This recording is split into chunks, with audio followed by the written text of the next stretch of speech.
Hello, and we are back, but some of us are not because T.R. Hudson is on sabbatical until further notice or until his conduct improves.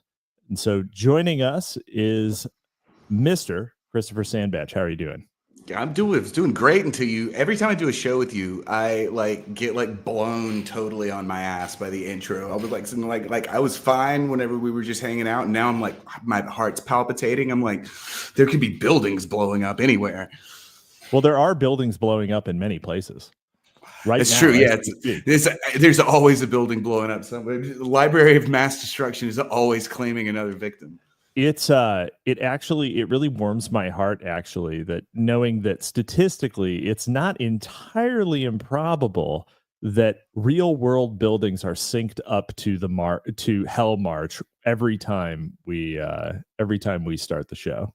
It's so exactly. There's some dude with like a 1990s like Walkman headset on, like blasting like Death March every time he pulls the plunger to demolish. Absolutely.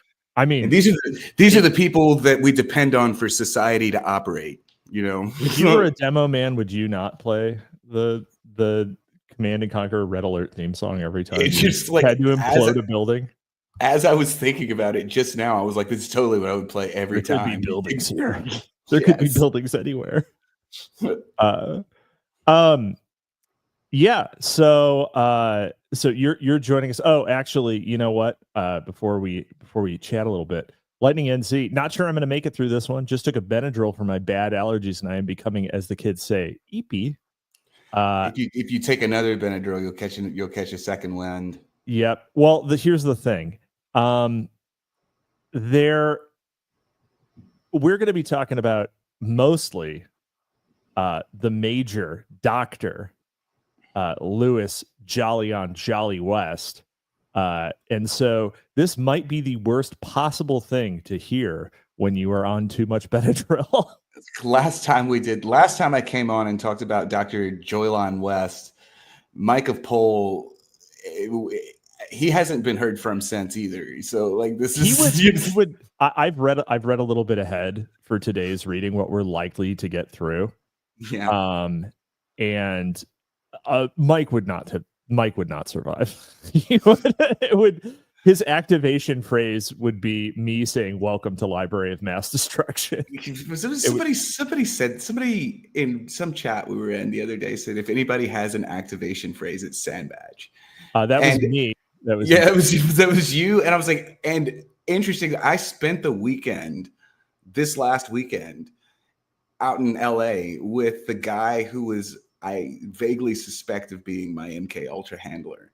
And like, I even said something to him about it. I was like, I think you're my MK Ultra handler. And he was like, that's funny. And I was like, you don't have anything else to say about that? And he was like, no, it's funny. And I was like, oh, okay. We went back to what we were doing. But I also, as I recall, my suggestion for what your activation phrase is, and you can read all about it in my book, Liberal Kitsch, available now on Amazon. Oh, has he put it out? Oh no, it's not. You're safe because Gio will never finish it in his book. And that is a challenge, Gio. This book, by the way, has been like creeping into my life in really strange ways. Like my MSN, boomer MSN splash page that I like really need to get rid of. Yeah. Like every time I open my web browser now, I get an advertisement for Aberration in the Heartland of the Real. You're getting retargeted advertisements for a niche history book? Yeah, dude, my targeted advertising is probably some of the strangest ever. I'm gonna pull it up, see what we got right now. It's gonna be I got AI deception, how tech companies are fooling us, nothing is safe, AI is now targeting the modeling industry, and then there's the Aberration in the Heartland of the Real advertisement. Yep. So all kinds of strange stuff. Also on the topic of strange advertisements. So I got a message from a listener, and I'm gonna read it. Hi Cap, big LMD fan, buttering me up already. Did you know that Jolly on West's son John wrote a book in 2009 called The Last Good Nights, assisting my parents with their suicides? According to a scathing 1-star Amazon review of the book, John took his own life in 2014. I remember you sent me that. I actually remember when that book came out, because that was like when Sandbatch Brain was first starting to come on. I really got probably the seeds of like all of this weird shit that I know like were planted between 2006 and 2009 whenever I was subscribed to Rolling Stone magazine, and like they were doing like their like 50th anniversary of like the Summer of Love and shit, like all that shit back then. Nice. And or maybe it was 40th anniversary, then it's 50th now. Everybody's getting old. But like this is when I first started becoming aware of like hippies and countercultures and things like this. Is because I'm the person that I am. I was like, I read like 2 articles about LSD and I was like, give me some of that shit, you know, and like started slowly followed this shit down the rabbit hole. So like, and I was like aware of like Jolan West's existence in like 2009 when I was like 18 or 19 or whatever. And I remember that break, because that was like also one of the things people don't realize about MK Ultra is that it was like kept under wraps for way longer than like you would really think something like that would be. Well, arguably, there's all kinds of limited hangouts going on, everything, and it's still operational. We're like broadcasting directly through MK Ultra right now. But it was like right whenever the boomers were starting to turn nostalgic and gray haired, and like all this and like all the MK Ultra shit was declassified. So I remember when that happened. But of course, it's sad about Jolly West and his kid, and all of them killing themselves, I guess. I don't know. Yes, I don't know. It's almost like Jolly West wanted to come home to the bosom of Satan himself. Dude, finally. That told you though, the thing because I was looking in because I knew we were doing the show, and I had never really looked at pictures of him before. And like I had like always imagined absolutely like a corn-fed like hoss. It's like the dude is a unit. Yeah, this is like a dude that would have no problem pulling women in any of the bars in any of the towns he frequented. You know, this is like this. Yeah. I imagined he was going to be like this like mad scientist, shriveled looking character, and it's like, no, this is just a dude in aviators. Like what the hell? Yeah. Definitely, you would definitely have thought. Yeah, that's why the thumbnail for today is sorry, kid. The main character is here because Jolly West. I mean, in fact, you know, the next book we read on LMD is going to be None Dare Call It Conspiracy, but I kind of want to just read as much as I possibly can on this show about Jolly West. I'm trying to think if there are any really good, like, I mean, is all of these books, how much do you think it would cost to get Wendy to write the definitive history of Jolly West? And do you think she could get through it without blowing her brains out? Yeah. I don't know. Maybe you just have to bring her in here. Have you tried that before? Have you been like, hey, Wendy, you want to come read your book with us? I think she probably wouldn't want to be associated with people who are quite on our edge of things. Dude, I've looked into her. She's pretty close. Like, she's not just too far off. Like, you know, she could flip a neuron one day and like start doing base as hell. So yeah, true. start doing tarot readings. You know, that sort of. I mean, she's probably already into that. Like, she's got like aquarium pictures and shit like that. True. No, I'm trying to think if there's any real good, but like none of my MK Ultra lore comes from reading books about MK Ultra. It all comes from reading the declassified documents. Being a subject. It like most of it comes from really, or like again, like all the way back in the 2009 internet, and like some of this stuff is like Usenet forums about like the Grateful Dead and shit like that. And I would run into occasionally these very interesting figures, and I'm the person that I am, and I would just start talking to them, and then like all of a sudden, like there's a great one. You can still find it. It's a blog post about a black nationalist who now lives in Macomb, Mississippi, where he's like referring because his father was one of the Black Panthers in the like Palo Alto scene in the like late 60s, and he's got. It's just like old, like 2010 blogspot like story or something like that, and it's like 28,000 words about like growing up around the scene. And then like, of course, like I knew Ken Babs inexplicably, like, or he's actually still alive. I could go track Ken Babs down and be like, come tell us about Jolly West, man.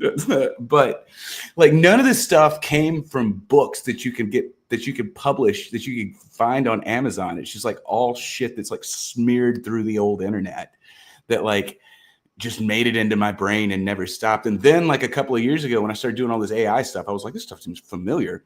I started reading old like Stanford Institute research papers, and I'm like, oh my God, it's the same people, you know? Right. Yeah. No, literally the same people. And you're kind of front running our reading today. So yeah. I will say on the topic of Jolly West's son, I could not verify anywhere that he had in fact killed himself in October of 2014. So he may not be dead. He may not be dead. The only source is that 1-star Amazon review. Yeah, that's so MK Ultra. Like it's they'll like do this thing where it's like, oh, okay, we need, because this is how like real spycraft works. Imagine being unable to. Oh, also, John West, Jolly on West's son, and I did confirm it's the same one. He has an IMDb page. He was in Return of the Living Dead. He played Zombie Cop. Oh, really? That's fucking wild. Yeah, yes. Zombie movies are super MK Ultra adjacent, by the way. Like that's like a thing. Well, it's a total thing. It allows you to easily dehumanize masses of shambling humanoids. It's exactly what's going on. Yeah.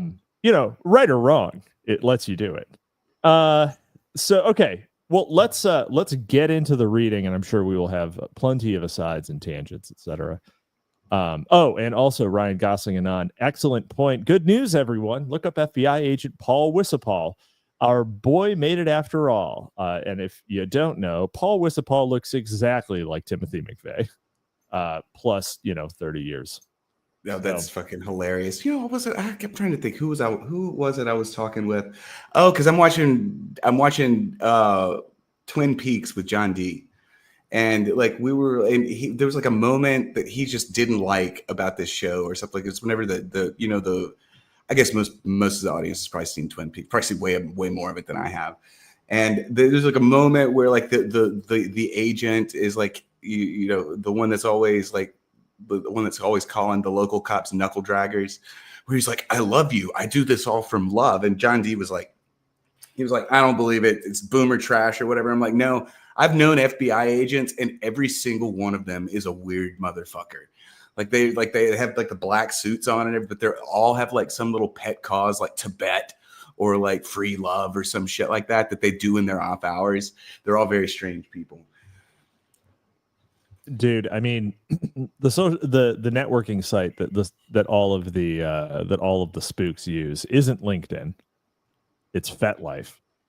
Is it? Yeah, that sounds totally right. All need to get their balls stepped on. Yes, even the ladies, if you know what I mean. Right. Yeah. When all that news came out about like federal employees saying the like sickest shit to each other ever, I was like totally unsurprised. I was like, that's exactly what they're like. That makes sense. That totally makes sense. Oh, you experienced gender euphoria? Great. Whatever that is. I'm so happy you can call it an airstrike on somebody. Okay. All right. Well, we're going to get going, and it's going to be great. So, enter the ubiquitous and legendary Dr. Louis Jolyon Jolly West. Born in New York City in 1924, the eldest of three and only son of Russian Jewish immigrants who eventually, along with their children, settled in Wisconsin. Every single time. When I say every time, I mean every single time. Although the West family was poor, his mother instilled in him a sense of power and destiny. And when World War II began, West joined the army, hoping, he said, to show Hitler there were Jews who knew how to fight and to kill. I was a bloodthirsty young fellow. You could just really imagine the brass swelling and the lights dimming when he leans in and says, "I was a bloodthirsty young fellow." Right. Yeah. Just on some like Oklahoma City talk show in like How does 1982. how does this guy not have a hour format prestige drama? Oh, because they don't want you to know about Jolly West. I think he does. Like, I think it's probably there are some some like made for TV specials that he appears in, but they're like all those like the same people that you had to be like subscribed to Alex Jones to find out that they existed like 20 years ago. There was some like he had some interview on a Showtime morning talk show or something. Yeah. The Army had other plans for West, though, and sent him to medical school in Minnesota, where he achieved the rank of major and was transferred into the Air Force Medical Corps, who sent him to study psychiatry at Cornell Medical School, during which time the Korean War had begun. While there, West became quite proficient in the art of hypnosis. In 1952, he became the chief of psychiatry at Lackland Air Force Base in San Antonio, Texas, where his career as a psychiatric pioneer began. Wendy is so wild. Guys, hold on. Just to point this out, he joins the army. He joins the military. Sorry. Joins the army. Yeah, joins the army during World War II, and rather than having another guy to use in the actual fight, they sent him to the Air Force Medical Corps, who then goes to Cornell so that he can spend the entire interwar period becoming a spook, and then becomes the chief of psychiatry at Lackland Air Force Base. But this isn't totally unusual. First of all, during World War II, there was no Air Force. There was still the Army Air Corps. So he's on steady ground. Okay, fair enough. Okay, that's true. That's true. He's on steady ground here. But this interwar period saw a lot of this, a lot of people who become strangely influential get sucked into very strange postings in the military. Who is that? The guy whose master's Kissinger. Kissinger spent a lot of this time also at a psychiatric hospital, if I remember correctly, in Greenville, South Carolina. Hold on. What does Henry Kissinger and Jolly West have in common? Well, they're both. I'll just let Wendy say it. Yeah, with repeated emphasis. I love every time she brings up Jolly West, he gets like a fresh intro. It's true. And I mean, I honestly think that there's a part of me that thinks that she wrote this book sort of, chronologically, and every single time he kept coming back up in the notes, she kept he sort of gets fed at the beginning, you tease him a little bit at the beginning of the book. And then this is the Jolly West chapter. This is the Jolly West story here. Right. And it's got that Far From Any Road, the True Detective theme song playing as he rides into town here. But to go back to what I was saying, I actually did a show with Myths of the 20th Century a long time ago about the way this sort of thing was done. And because the US government used to be much better at sucking, for lack of a better word, talented and strange people out of the morass of middle America, and putting them in places where they could be very effective, whatever you choose effective to mean. And so it's not totally unusual to me that this happened, but to be able to be singled out from the mob of people who are in Wisconsin, cadet trainee Jolly West, he must have been killing small animals behind the barracks or something like that, doing something that really made him stand out. I was a bloodthirsty young fellow. Everyone else in his unit committed suicide. Right. Yeah. It's the lights are flickering at night and people are look at Wendy here again. She says, just casually, he became quite proficient in the art of hypnosis. Like, we're just casually dropping that hypnosis is a totally real thing. Like Wendy's like, I've investigated a lot of things, but I'm just going to drop hypnosis as being real as like one of these things that doesn't even require a footnote. Right. Exactly. Yeah. I do kind of want to investigate where exactly the "I was a bloodthirsty young fellow" came from, but if I click that, then I won't be able to get back to my place in this book. So, right, yeah, we I'm already not went going to through do that.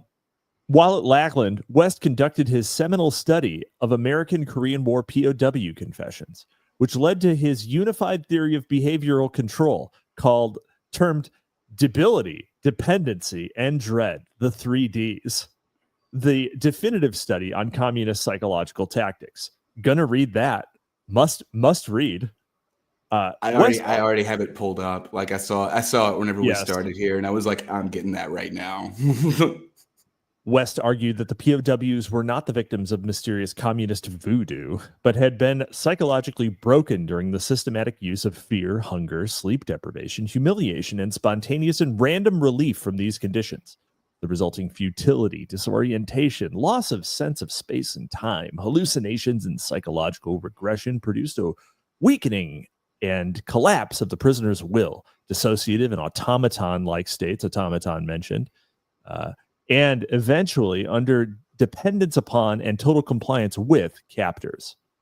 At a certain point, prisoners, no longer able to grin and bear it, switched to a mindless autopilot state that eventually degraded into something resembling a zombie. Essentially, West asserted that, again, we've front-run Wendy. She always mentions it reliably. Essentially, West asserted that a controller could form, break, and remake an individual's sense of coherent identity by subjecting them to the 3Ds. West's theory of the 3Ds became instrumental to all early and subsequent government mind control endeavors.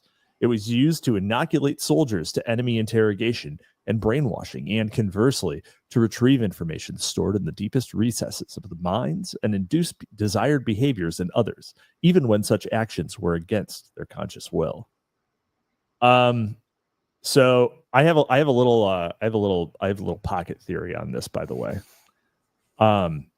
As in, why does this work? And I actually think that this is, and if I think, this Stockholm syndrome, as it is often called as well, I think that this phenomenon is actually evolutionary, because these types of things are what happens when you have a child and your captor is your infant. Right. Yeah. So it is to make you to fully cause you to cleave to the desires of that individual. And it's to make people good parents. It's a highly adaptive thing, assuming that a person is not deliberately hacking you to make you into their slave. So that's really interesting, and it actually tracks pretty well. One of the things that's interesting here to me, though, is that like, as late as 1950, the U.S. in particular is doing this. I think I talked about this a little bit last time I came on, which is that the British were actually sort of way out in front of the Americans on this front. Like we had who's that guy that's really famous? The sensitivity training guy. I can't remember his name right now, but he's an American. He was at MIT. You would recognize him immediately. But the British had the Tavistock Institute already, and it was already as early as the late 1930s and 1940s. Really, the first experiment that was famous for like. The British, of course, have no compunction about doing this shit to their own people. So they were like, yeah, let's use our own wounded officers as guinea pigs in this sort of mind control experiment. And they ran what was called the Hollymore experiment, which is very similar to this. But like the Lancet's, nobody's actually ever really figured out what they did. But the Lancet's publication sort of sanitized quite a bit what actually happened. The British were doing this as early as the 1940s and early 1940s too, and it was like really out of the early enough that when they had already figured out enough that when they declared war on Germany, they did this thing where they made everybody in Britain kill their pets. And because they, nominally it was something about rationing or something like that, but they had already done enough of this kind of psychological research to That they could realize just that, get you to do it. well, if they use the power of the state to demand it, but the reason is because they had to do home front management because it was not a popular war initially in Great Britain. So they had to get the way they go about doing this is getting everyone invested in the war. So I've killed my pet, so therefore, you sunk cost fallacy everyone because they strangled Fido. Right. Yeah, exactly. And the communists, it's interesting that we were giving so much breathing space to communist tactics because these are considerably more brutal than anything the British were doing. Well, I don't know. It depends on how you consider brutal. It's a little more in your face. The British prefer a little the kind of psychological manipulation that doesn't leave a physical mark. The kind interesting of tut-tutting. They're tut-tutting you right into right. bondage. But what you say about one of the interesting things is that the third leg of this research of the three main sort of legs of research that kind of tail into MK Ultra. One is group dynamics, that's Tavistock, and then one of them is it's sort of the maths of cybernetics and that sort of thing. The third one is early childhood psychology, and this is one that I've never really. I'm now that you say this, because I don't have kids or anything like that. I should have kids, but I don't have kids. That makes a lot of sense because it's the woman who is really involved in this she's a psychiatrist named Melanie Klein. And she is very much into explaining the bond formation between mothers and infants in particular. And that's her thing. Her whole career is that. Do you know what Jolly West's dissertation was written on? No, what was it? Autistic children. Oh my God. That's almost too much for me.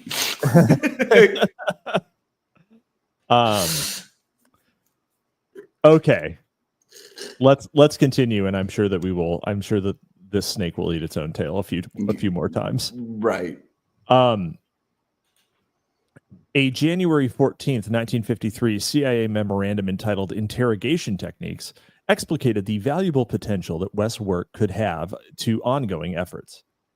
If the services of Major Lewis J. West, USAF, MC, a trained hypnotist can be obtained, and another man well-grounded in conventional psychological interrogation and polygraph techniques, and the services of Lieutenant Colonel, name redacted, a well-balanced interrogation research center could be established in an especially selected location. It's called a black site. We have terminology is being developed in real time here. They're within 5 years, that's just being referred to colloquially as a black site. They're making it up as they go here. Yeah, Dr. West was chief of psychiatry at Lackland Air Force Base when, in 1953, the USAF created its prototypical offshore prison camp or stress inoculation school in Chinhae, South Korea. West's colleagues, Dr. Albert Bitterman, sociologist, Dr. Robert J. Lifton, psychiatrist, Dr. Lawrence Hinkle Jr., neurologist, Cornell. I don't know why you get to mention his school. And Dr. Harold Wolf, human ecologist, also Cornell. Those last two are huge names, by the way. Those are huge names. Well, so's Lifton, actually, but yeah. Acted as directors and instructors at the school. There, student soldiers learn to resist torture and interrogation not only through simulations involving self-inflicted pain, extreme sleep deprivation, and isolation, but also through actual torture by instructors. The idea was that through forced standing for long periods, electric shock, kneeling on broomsticks, and forcefully inserting foreign objects into the bodies of students, if captured in the future, they could endure similar treatment at the hands of enemies. As the most effective ways to extract information from unwilling informants, students received instruction on how to perpetrate these abuses upon others. Similar schools were established in the United States. How do you feel about that? There's only one thing this means. They were shoving shit in people's assholes. No, that's not true. No, and it's because the Korean, that's bamboo shoots. Oh, I mean, okay, I'm not yeah, saying that sodomy and humiliation wouldn't have been used, but yeah. I'm the not saying they Korean. weren't, but there is another explanation. I'm not saying that isn't on the menu. But the side of fries is getting bamboo shoots shoved under your fingernails because that's what the Yeah. Koreans did. Oh, West's theory of the 3Ds forms the theoretical and operational foundations for counterintelligence manuals used by the CIA, special forces, and all other military and intelligence survival schools, the very type of schools from which McVeigh aspired to graduate. Education programs founded upon or using the 3D theories included USAF Survival School, 1953, USAF Survival, Evasion, Resistance, and Escape, SEER, course, established 1955, U.S. Army's Special Warfare School at Fort Bragg, North Carolina, 1959. The once and future Fort Bragg, that is. The infamous School of the Americas and the CIA's premier course in survival training conducted at a remote location in Virginia known as The Farm. the horrifying thing here, talk about my family real quick. My brother Is a farmer. My brother did like 3 of these. He works for DARPA. I was like, I'll say that, but I mean, he's like a blank slate motherfucker. Like I love my brother, but he's a weird dude, and he did SERE and like so being a spook is just the whole Sandbatch family. Yeah, It's a bunch of spooks. We've been American patriots since 1865, exactly. And we were like, all right, this war's over. Like, beam me up, Scotty. Let's do some weird shit. Yep. Your mother's maiden name is West, isn't it? No. Yeah. In 1950, you think I'm Jewish? You think I'm Jewish? What the hell? What the fuck? Well, I mean, when I say every time. In 1953, based on a recommendation by Dr. Wolf, head of Cornell University's Neurology Department, 1932 to 1962, and president of the American Neurological Association, 1960 to 1966, the CIA established Cornell's Human Ecology Fund, HEF, a front organization used to channel money into various research projects. Under the shade of HEF, the CIA expanded their projects and initiated Project MK Ultra, an endeavor historian Alfred McCoy described as a veritable Manhattan Project of the mind that operated under the auspices of the CIA's notorious Technical Services Division, headed by the infamous CIA chemist, Dr. Sidney Gottlieb. This is the spiciest. This is the spiciest. Every single person who gets named, every single program that gets named is completely fertile ground for a book the size of Aberration in the Heartland of the Real. Yeah, I mean, these things are still around too. Yeah, they're still around. Cornell's Human Ecology. But like, I do this like sometimes whenever I do MK Ultra posting, I'll start tagging. I'll actually start tagging the people who are currently working there. Yeah, because they have. It's occasionally I'll get a like and a follow. They actually don't really care if you know. They don't really care if you know what they're doing. No. They're just like, yeah, it's funny. Yeah, No, it's like, I mean, and when people say, they hate you and want you gone, like all of these techniques these techniques got heavily deployed from 2014 to the present, and they're only slightly going away right now. They're going away? Only very slightly, probably only switching to more subtle and pernicious forms. See, that's exactly because the reason a lot of this stuff was so brutal. But the thing is that the technology is not going away. This is like actual forbidden knowledge. It's kind of just, there's a the bell curve meme where the midwit doesn't believe it, but Grug and the patrician are both on board. Yeah, that's literally MK Ultra. Yeah, that's exactly right. Not only is that meme itself kind of MK Ultra, but the belief and use of MK Ultra derived techniques, and when when we say MK Ultra, we don't mean like specifically the MK Ultra program. We mean the suite of psychological technologies that first were, extensively developed and systematized in the MK Ultra program, and then were used in lots of other things. When was MK? I think MK Ultra was officially shuttered. It was much later than people think it was. It was like 1982 or something like that. But it like immediately, actually. But yeah. I was like, it was much later than anybody realizes. But it did, like, it produced all of these little spinoffs. So it'll be like Operation Stardust, Operation Stardust, that's the whatever that one with that Air Force general that thought he could walk through walls. That also subsequently became the name for the like Trump administration's current AI funding initiative. It's like literally they just like dust off the old name and throw it right back in your face. Yeah, turns out the funding is still approved for this thing. Right. Yeah. And it's maybe it's Grok, like I'm like my favorite one is that because again, and you could go read this on my Substack. It's an article on my Substack called Strange Night in the Upcountry, which was the night that the consultant that I worked for, who was born on the Manhattan Project base in 1948. Okay. Like he was like born on the base at the Manhattan Project. And I used to work for this guy. Controlled breeding spook. Yeah. He's like the spookiest spook that ever spooked. It's like I am almost afraid to talk about him like very much. But I was working with him and because he's Trump adjacent, and I got spirited into this. It was this project. We were getting this group called the Institute for Geopolitics and Energy, getting them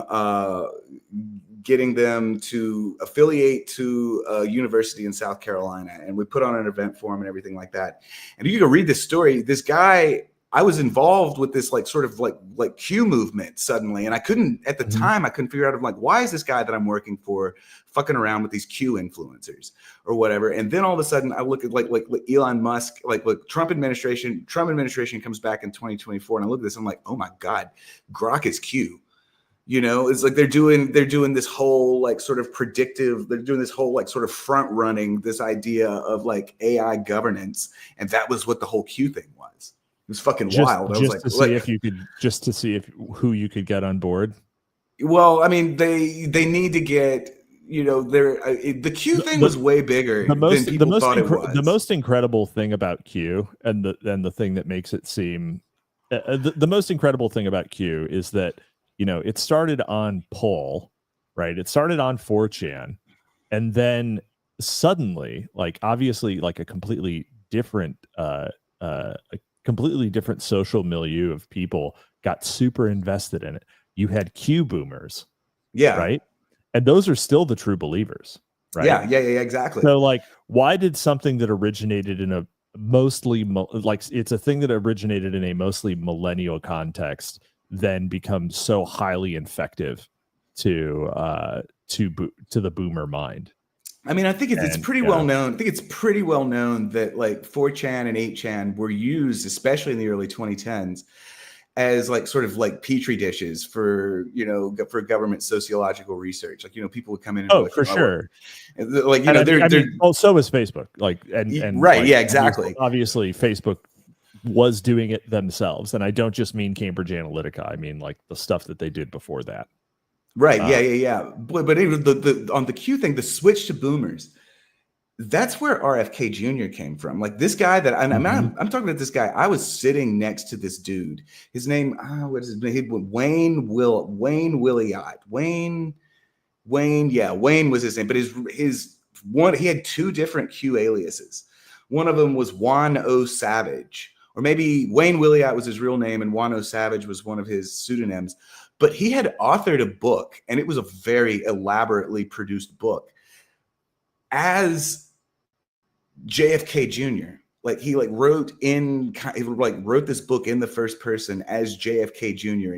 He made personal appearances claiming to be JFK Jr. He didn't look anything like JFK. Then like all these boomers just clambered on. But that's where RFK got pulled out of mothballs. Like he was a nobody. He was like just like some dude that was married to Cheryl Hines for a while.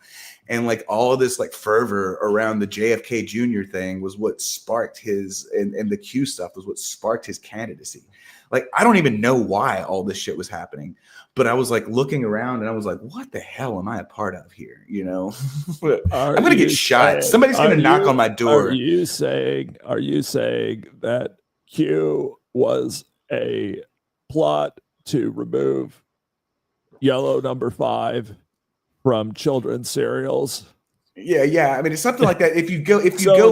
So that the children would be easier and more organic to molest. Is that what you're saying? I mean, and I have no idea what it is, except for the fact that they felt like they needed to create, because the boomer generation, and there's a guy a while ago, he was like the something banana. Can't remember his name. He'd have a bunch of, he wrote a book about immigration in Maine.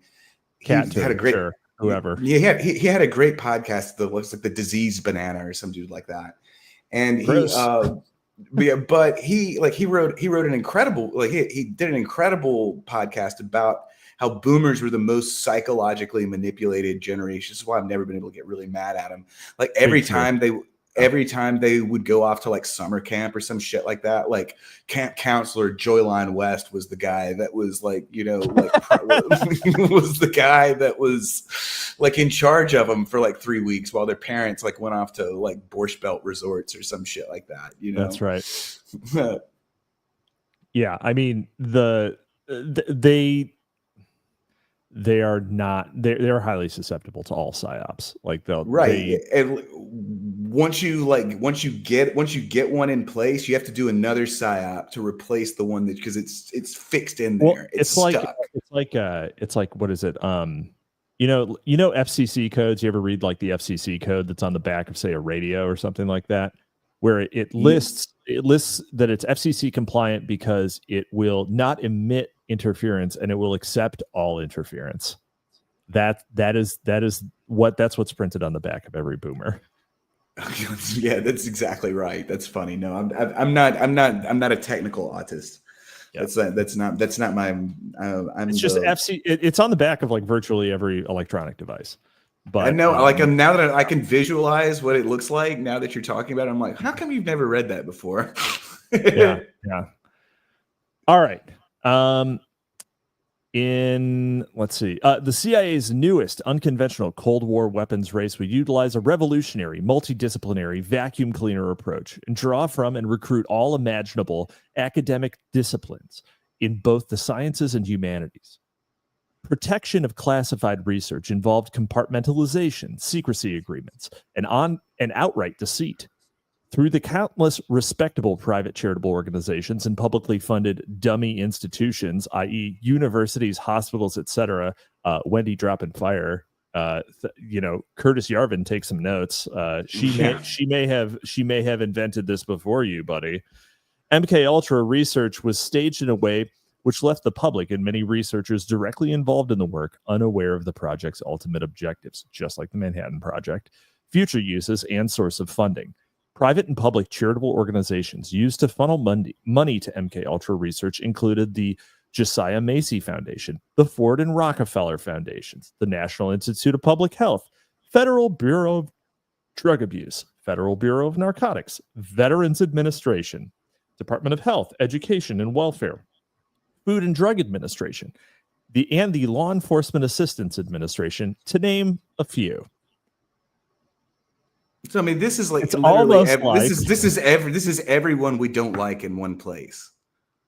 You know, it's like the only they didn't get the Bureau they didn't get the ATF in there. That's the only one. Classic Wen Dog. This is like one of these things where like when Yarvin burst onto the scene, I'll tell you, when I met Curtis Yarvin, the first thing I asked him, I was like, what is your favorite Grateful Dead bootleg? And he was like, oh, I'm not really into the Dead. And I'm like, bullshit. When he first came out, when he first Cut your hair, hippie. Exactly. But I was, when he came up with this cathedral concept, I'm like, he's really just spewing like sort of normal, like things that like boomer conspiracy theorists like accept as real, you know. But like there's a couple of things going on here. The Ford Foundation, the Ford Foundation was like, this is not Ford and Rockefeller Foundations. These are not groups that are, they don't not know what they're doing. They're totally compliant. But it's just like, you know, Alan Dulles and the, you know, this is that crew. They're very aware of what they're doing. Some of these other groups, I'm not so sure.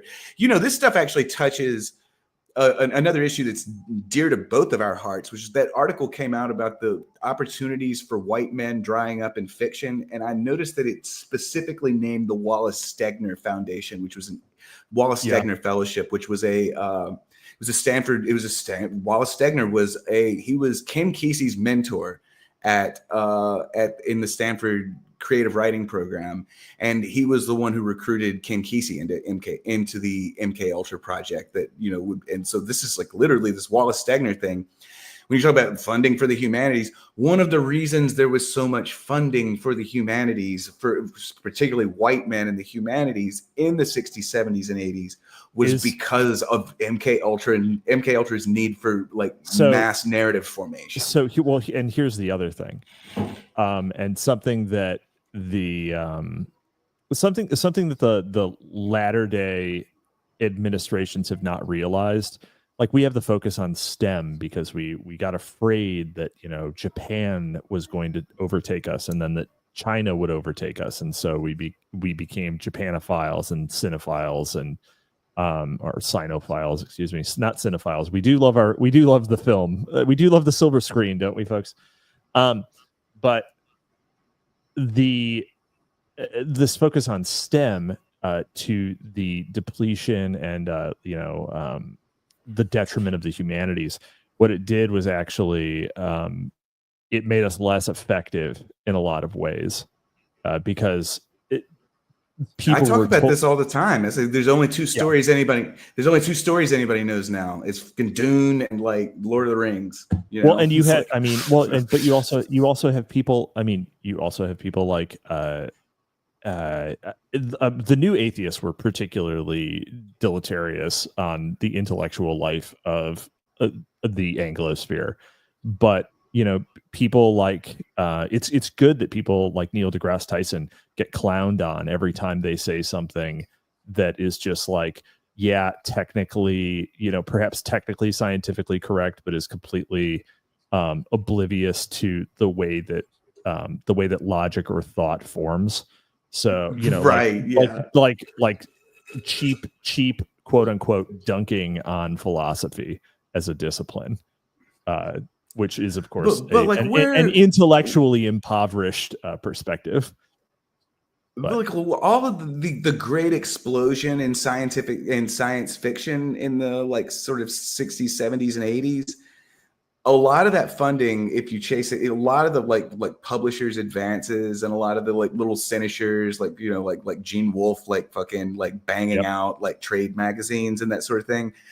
A lot of the funding for that, like, you know, people will say just like, oh, those don't make money anymore. They never made any money. They were all subsidized by the U.S. government. These are like sinishers that are created so these people can like have families.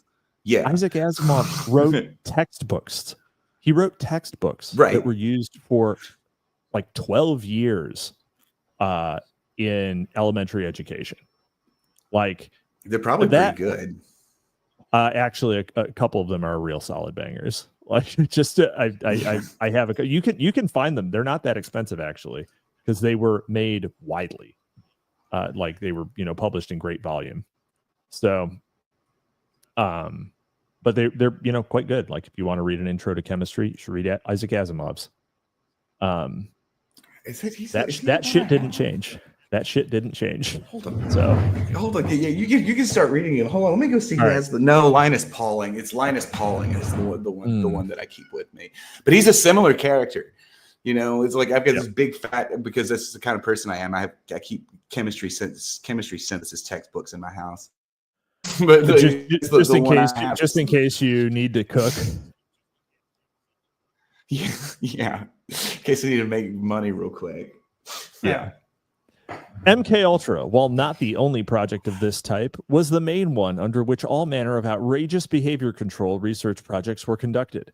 The aims of MK Ultra and related government research and development efforts included, as summarized by Rebecca Lamov, certain stratospheric drugs, the hypnosis of secret agents, programming them to carry out missions unaware, the possibility of mind-controlled machines, the possibility of carrying out mass brainwashing, like social media, coercion, or the possibility of subtle attitude adjustments and behavioral modifications, like social media, the use of electroshock, intensive drugging, and lobotomy to control or drive an individual, which is way less effective, by the way, than just putting every single woman on a mood-altering drug. The effects of extended sensory deprivation on one's state of mind, the possibility that any of the above might be an effective interrogation tool or a way of making someone forget having been interrogated in the first place. Essentially, MK Ultra, along with numerous similar projects conducted by other agencies during this time, was designed to manipulate, control, and engineer the behavior of individuals and groups by any means necessary. Yeah, this is like the thing where I always point out how savage the early projects were, because it's like, again, it was a paper that last time I was on, I think I gave it to you, and I think I may have tweeted it out. But it was a paper about Markov decision spaces and how they might be used to do like sort of various things or whatever. And the reason they had to stop doing like Markov decision space research because they couldn't get a data set. They couldn't get a data set that was big enough with the man hours that they had, because they just had these huge, like sort of like gigantic archives that they needed to be like had to be sort of manually processed. So like they couldn't do things. And I ran across a company that was doing this. I ran across a company that's doing this in Washington, D.C. not too long ago. And what they do is they use neural networks to create artificial clouds. So like they do like kind of what like Cambridge Analytica does, which is like build persona models, and then they build variations of persona models. They do tapestry segmentation. Do something you're familiar with. I do. And I was training someone on tapestry segmentation today, and they were like, "This is insane. Where does this data come from?" And I was like, "This data comes from absolutely everything you do." They were like, "Well, why does it correlate? Yeah. So, why does it correlate so well with these groups?" And I was like, "Well." Groups are real. It's literally group psychology is real. Yeah. Right. Yeah. Exactly. And so it used to be if you wanted to figure out how like a population would react to having 3 serial killers, 3 mass murderers loose in Los Angeles at once, simulate it. They had to create the murders, and they had to go turn them loose for a while, and then see how people operated. And so it's one of the reasons why MK Ultra looks so absurd. And like I really think sometimes this is one of the reasons why it like people who like are into like shock content, they'll like forward this stuff and they'll talk about it a lot, but they're actually not really aware of sort of the maths of neural networks that are going on in the background. So they don't really understand what the actual aim of MK Ultra is. And that ends up kind of making it kind of this like pornographic shock jock material. And it actually hides how really deeply disconcerting it is. If you look, like MK Ultra gets scarier the better it gets, and the better it gets, the less visible it gets. Well, exactly. Like the less obviously destructive. Like, I mean, my belief on serial killers, by the way, and I think I may have mentioned this the last time you were on the show, and we haven't read Program to Kill on this show, and we probably won't, because it gets covered a lot, and it's not that long of a book either. It's like half the length of Aberration in the Heartland of the Real. But essentially, Program to Kill, it argues that serial killers were largely created for manipulation and, as casus belli, to create more onerous and powerful government agencies, which is like wrong and write at the same time. Yeah, it's like it did that, but that's as a side effect of it. Yeah, You know, it's but it also treats the creation of serial killers as the like raison d'etre, right? It's like, but what probably happened, what's most likely happened, is that there is a baseline amount of people whose wires are crossed in such a way that they experience sexual pleasure when doing violence. You know, like people like Albert Fish, right? People like Albert Fish, long before the government was doing this in any sort of effective way, certainly before MK Ultra, right? Or H.H. Holmes, for example. And although H.H. Holmes may have been doing it for purely economic reasons. But Jack the Ripper is more of a classic serial killer, you know, ritualistic killing, he was like dismemberments. And he like died in like, he didn't get caught as Jack the Ripper, but he died in a fucking insane asylum because he like, murdered his sister or some shit like that. Yep. Couldn't keep it just to whores. But anyway, it's like one of the things is sort of worth keeping in mind. Go ahead. But the thing is that in my opinion, a lot of the early psychological experiments were able to sort of cross these base motivational things, like, you know, the serial killer is really like sort of operating in a lizard brain territory, right? Where you have sex and violence sort of like cross-wired, right? So you wire them in parallel, so they're both getting activated at the same time. Yeah, it's kind of like how a foot fetish works. And it makes sense that if you're trying to manipulate people, that you would be able to hit those sort of basic things more quickly and more reliably than higher levels of manipulation, right? So you discover that you have this technology, and you know, let's say 1 out of 10 you can turn into a homicidal pervert, right? So you do that, and you're like, well, all right, well, you know, we'll study this. We'll cut them loose and see what they do. And hey, it turns out they have like certain behavioral parameters that they operate under, and we can do something with that, and we can use it to like make some incremental, you know, power grabs or what have you, justify some more funding. Yeah, they gotta get their blue juice. But ultimately, these people are they're all getting their blue juice from somewhere. But ultimately, you find out it's like, well, you know, it's actually not that useful to make people who like dismember prostitutes. It's not actually that useful, and so you just stop doing that type of research. And hey, it turns out, I don't know if you've looked at a graph recently of how common serial killers are, but they kind of peaked and fell off in the 90s. Right? Yeah, exactly. We're pretty much out of serial killers, isn't it? Isn't it weird that would stop?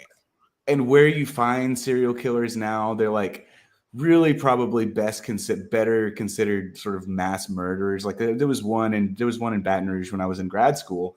His name was Derek Todd Lee, he was already in jail by then. Do you know anything about Derek Todd Lee? I don't. He kind of did. He was a. I've never met him. Black. How dare you suggest that?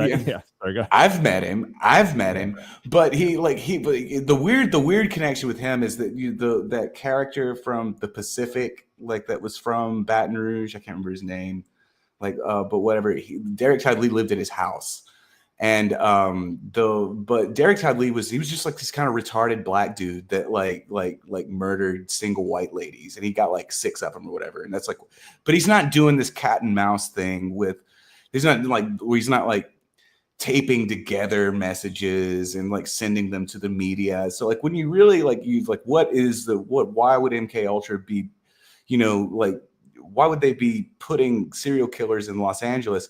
What they're really more interested in is how non-participant, like people who aren't directly participating in this narrative, how they react to it, Well, as we go ahead. Yeah, go ahead. No, go ahead. I say, as we move through this, I'd also like to point out that the conservative movement in the United States has its origins in the Barry Goldwater, Barry Goldwater campaigns. Barry Goldwater campaigns in the 1960s.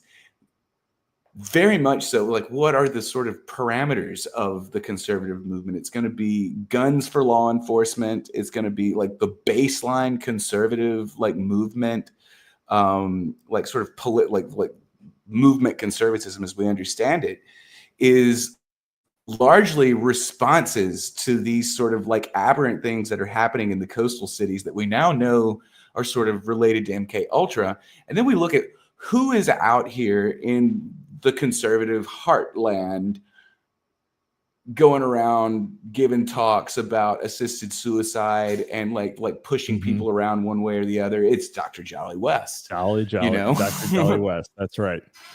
Well, and you think about, it's funny that you talk about the behavior of large groups.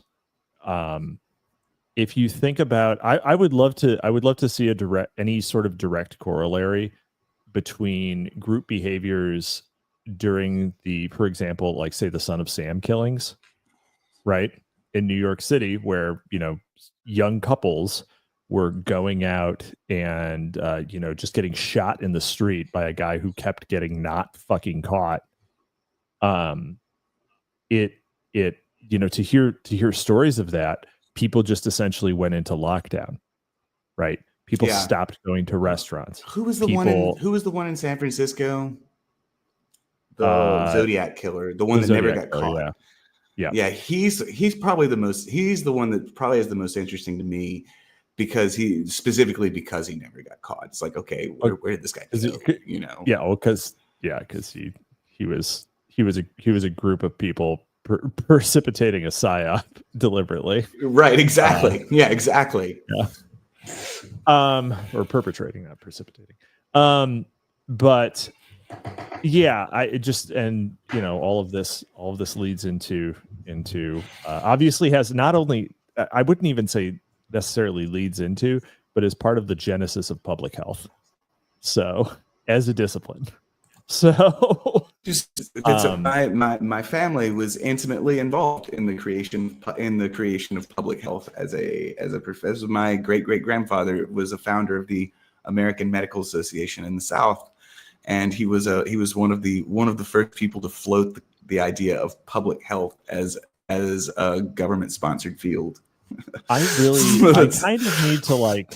kind of need to create a gene bomb that works backwards in time and disassembles your line. You know that? Yeah. How did I get here is the question. We need the hyperstitional gene bomb that reaches backwards into the past to erase the antecedents of the Oh no. Yeah. I like being here. The e-girls will all cry. It was like, but I would point out again, they'll experience a tremendous lack inside of them, and they won't know why or what it is, and they'll just take another Zoloft and pretend it's not there. But I'm writing that story about the womb cathonic, and like I'm like sort of like really Wendy style positing a low slung brick establishment in Jonestown, Texas, that is doing psychological research on women to turn them into e-girls. And that's like the basis of the story. I'm so glad I could give you the phrase to work with. It was great. There was a story that was like floating in my head for years, and it just needed that to shake out. It's creeping me out though, because it's a weird story, and I'm like, oh, this is probably what's happening. Catalyzed. Oh, well. Catalyzed. All right. U.S. intelligence agencies, notably the CIA, used fronts like the HEF to provide legitimacy and funding for research using actual human subjects. There was no doubt on the part of the architects of these programs that the research would, at times, cause significant harm to subjects. Similar to their predecessor projects, both Nazi and American, just sneaking that one in there. We didn't talk about the mid-century Germans before now in the book. The experiments used non-informed and non-consenting human subjects, including housewives, soldiers, minority populations, psychiatric patients, drug addicts, prostitutes, Johns, prison inmates, and children. Just like you want to. I guess you got Johns in there. Johns, good old Johns. She didn't mention the communists though. Everybody like communism dropped off here. Though to her credit, hold on. You do know that the obviously you do, but I'm sure we'll get to the brothel that the CIA ran. Oh yeah. In his research, Wolf placed his subjects in untenable situations and disoriented states induced through lengthy periods of sleep deprivation in order to break and reprogram their thoughts and behaviors. Included were 100 Chinese refugees whom Wolf hoped to turn into secret agents that would then repatriate and infiltrate their home country and, in the event of capture and interrogation, be able to withstand their captors' attempts at extracting information and brainwashing. Like West's, almost all U.S. interrogation and counterinsurgency manuals put out by the CIA and military from that time until the present include methods based on Wolf's work. Wow. Thanks, bud. I like how we thought that would work. Like this is like you could like it's one of the really things you could tell how actually naive the CIA was at the time. Like they kind of know what they're fucking with, but they don't really. Like they think they're going to be able to like send Chinese agents back in and they're going to be able to withstand this. Like no, the Chinese just kill every single one of them. It's like there's no like information extraction. It's just like, are you an agent? Yeah, boom, you just bullet in your head. That's it. Bam. No, all the work goes down the drain. Don't need to know. We have our own spies. Yeah. Thanks. Yeah. Right. Also, like one would expect, one would and should expect that these psychological methods don't have the same exact effects or magnitudes of effects between cultures. Like the population should between cultures and like gene pools, right? Like they should be different. They should have different effects. Certain things obviously will carry over, but this is embryonic stages of that sort of research as well. So they're finding this out as they go also. Yeah, you can't actually do MK Ultra without doing human biodiversity.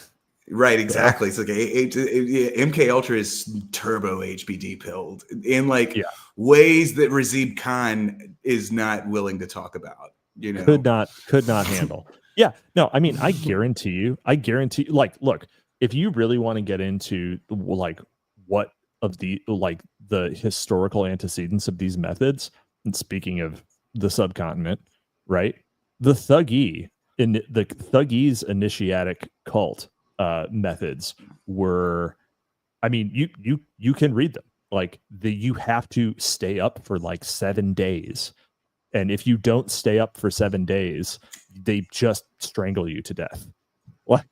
So that's it. We don't need you. Oh, you can't indoctrinate yourself. Sorry, gonna die. Like, but they would force people. They would tell them like, you have like people who were not willing, right? Like people who are not willing. They're like, you must maintain. You must be awake, and if you fall asleep, we'll kill you. And like by the end of it, they would do these chants to Kali, etc. And by the end of it, they were like, you can sleep if you strangle this person.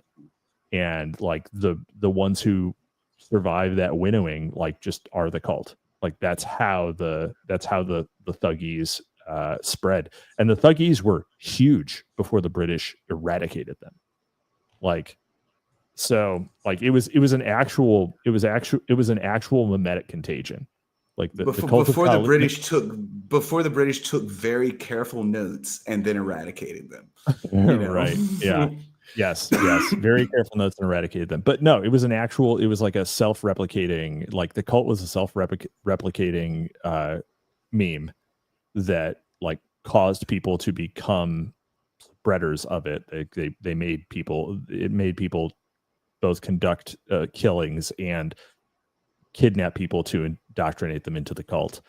And that's wild.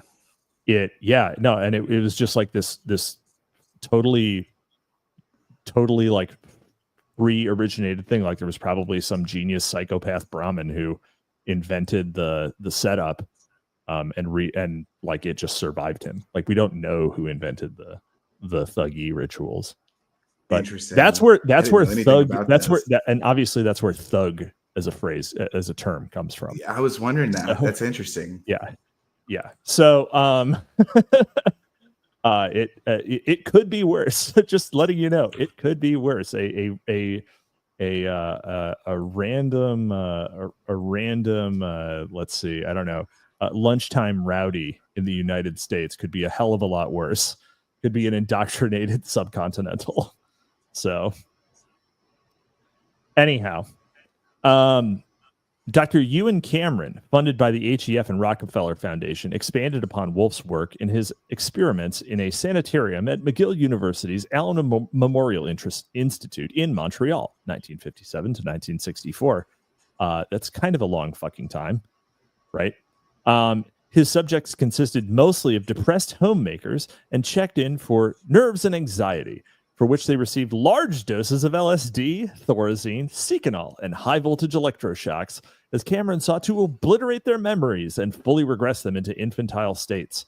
Afterwards, Cameron placed them in sensory isolation rooms, keeping them in drug-induced comas for months at a time, all the while playing nonstop recorded messages as a way of reprogramming their underlying personality structures, in a process Cameron called psychic driving. I'm trying to think what their concept of a large dose of LSD is, because like most people who are listening now, they're probably thinking of like maybe 1 or 2 hits, which is going to, like, the chemical doses is going to be between 10 and 50 micrograms per hit. Probably just a gram. No, that'll kill you. That 1,200 milligrams killed Tesco. So they did find out that there is an upper limit to the amount of, but they were slamming massive doses. Like, what, I talked to a guy here in Austin that claimed to have accidentally taken 100 milligrams. 100 milligrams is the LD50. And like that, yeah, that's good, but that's a lot. But of course, like when you're talking micrograms, these are orders of magnitude different. But they're taking dose. Isn't the effective dose like a nanogram?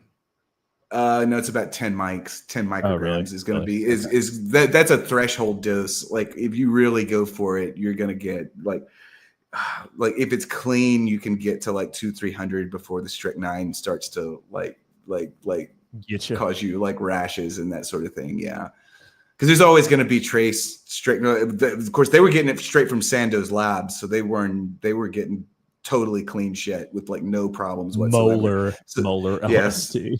Right. Yeah. So they could jack the dosage up. They get the jack, but they're taking a lot more LSD than anyone like reasonably would these days. Yeah. Yeah. I mean, if melting a housewife's brain, I mean, I'm not saying I'm based, but another thing that's worth noticing here is that the McGill University is the institution in question. Can you think of a famous recent psychiatrist who was at McGill University? I don't know. Jordan Peterson. Yeah, Jordan Peterson did his clinical work at McGill University, and then when he was at Harvard, he had the same endowed chair that Timothy Leary had. Yeah, shit's everywhere. I mean, just the fucking weird maps of meaning. The weird ass fucking suits that guy wears. Yeah, I don't know what's going on with that. I don't know. You can't dress like Andre 3000 and expect me to take you seriously. Like, I'm sorry. You didn't write "Hey Ya," which is a banger. Maybe I've got a bit of wigger in me. Maybe I got that dog in me. But yeah, no, I don't know. Jordan Peterson is cringe. Like, I'm not into him. Never. He was been. Yeah, I wasn't either, but he was very effective. Dude, self-help books. If you want to mind control people, write a self-help book, because that's exactly right. You are getting a self-selected group of people who like don't have the inherent disagreeability to not read self-help books. Right. Yeah. It's like, I read a self-help book and I'm like, fuck you. I'm not doing that.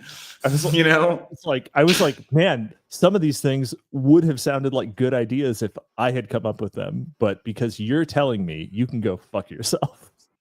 So yeah, I mean, you could, fuck. So I'm going to tweet something. I'm going to tweet something that's going to be totally mysterious to anybody who's not listening here right now. But if you want an indication of what these sort of like sound recordings that they would play for people sounded like, it's interesting that Ken Kesey is one of these guys that I don't know that the book doesn't talk about him very much because it's kind of unrelated.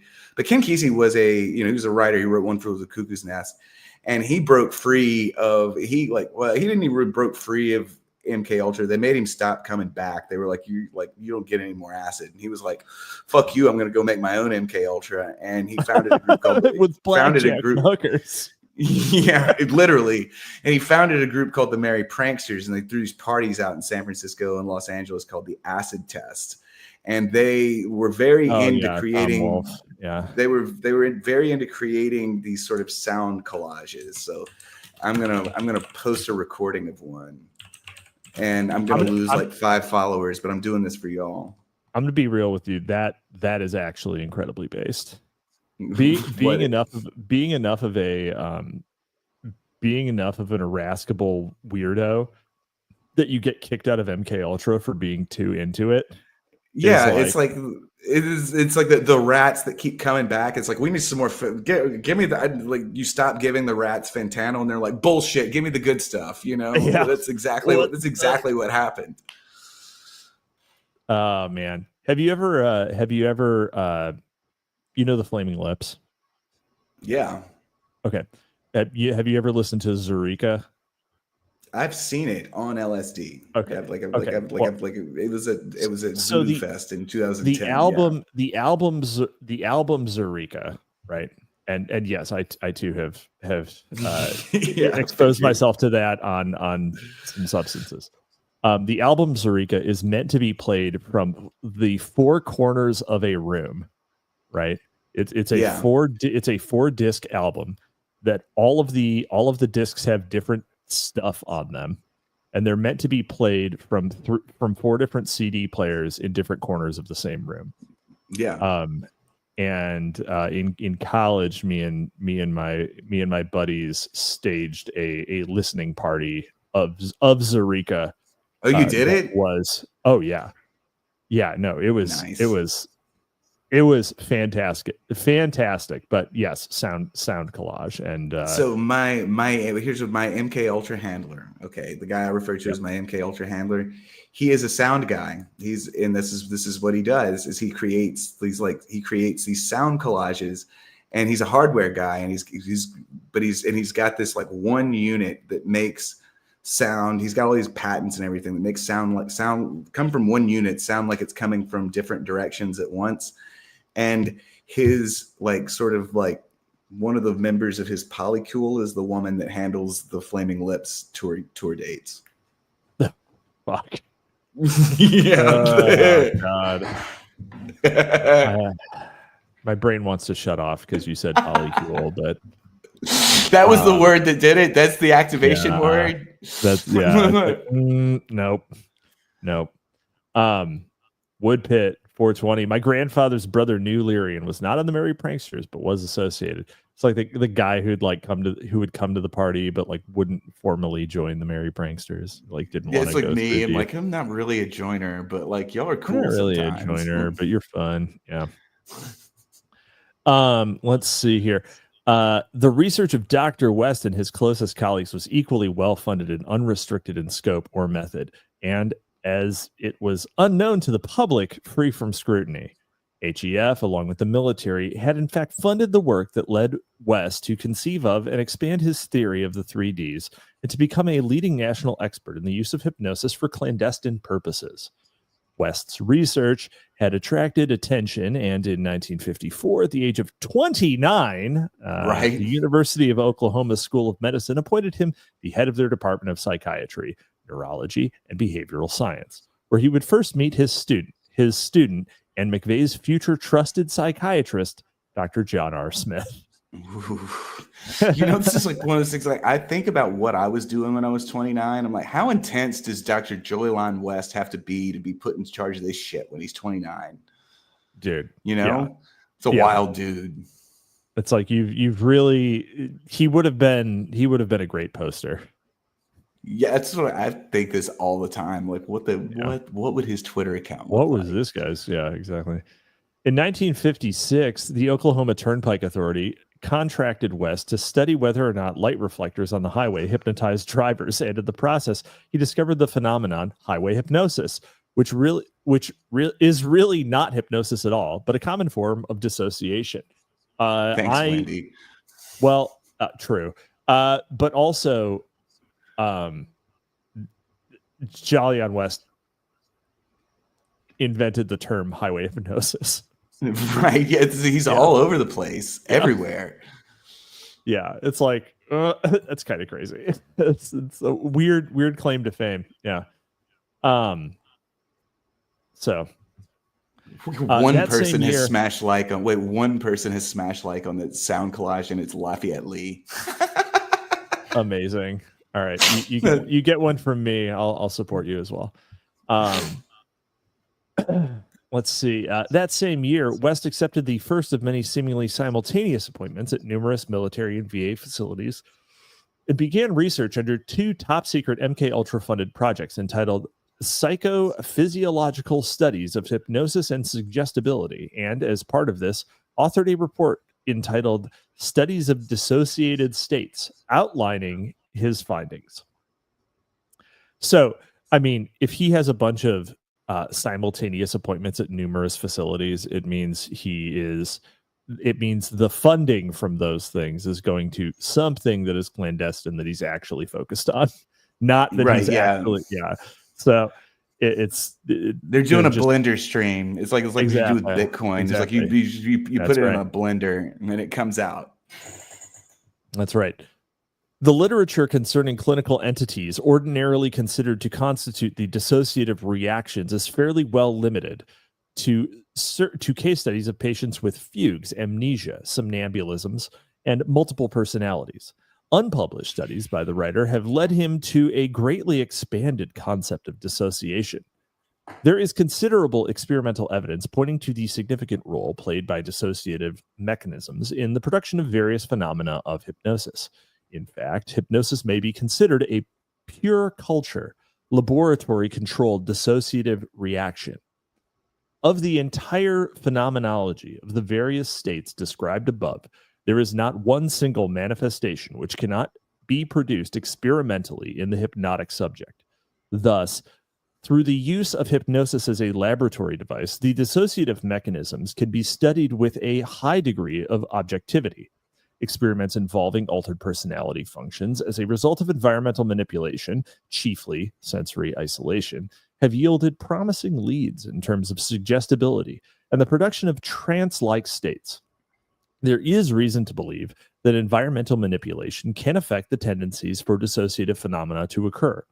All of the above recommended experimental procedures will require special equipment, special methodologies, and special skills. A research team is being developed at a redacted location. A unique laboratory must be organized and constructed. This laboratory will include a special chamber in which all physiologically significant aspects of the environment can be controlled.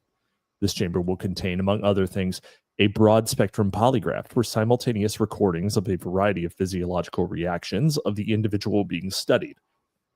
In this setting, various hypnotic, pharmacologic, and sensory environmental variables will be manipulated in a controlled fashion, and quantitative continuous recordings of the reaction of the experimental subjects will be made. Some serious Nick Land copy right there. I mean, it's very intelligible to me. On first read, Nick Land usually takes you usually got to get into the idiom. See, this is one of the terrifying things is that Nick Land's copy makes sense to me, and that was when I realized I was totally cracked.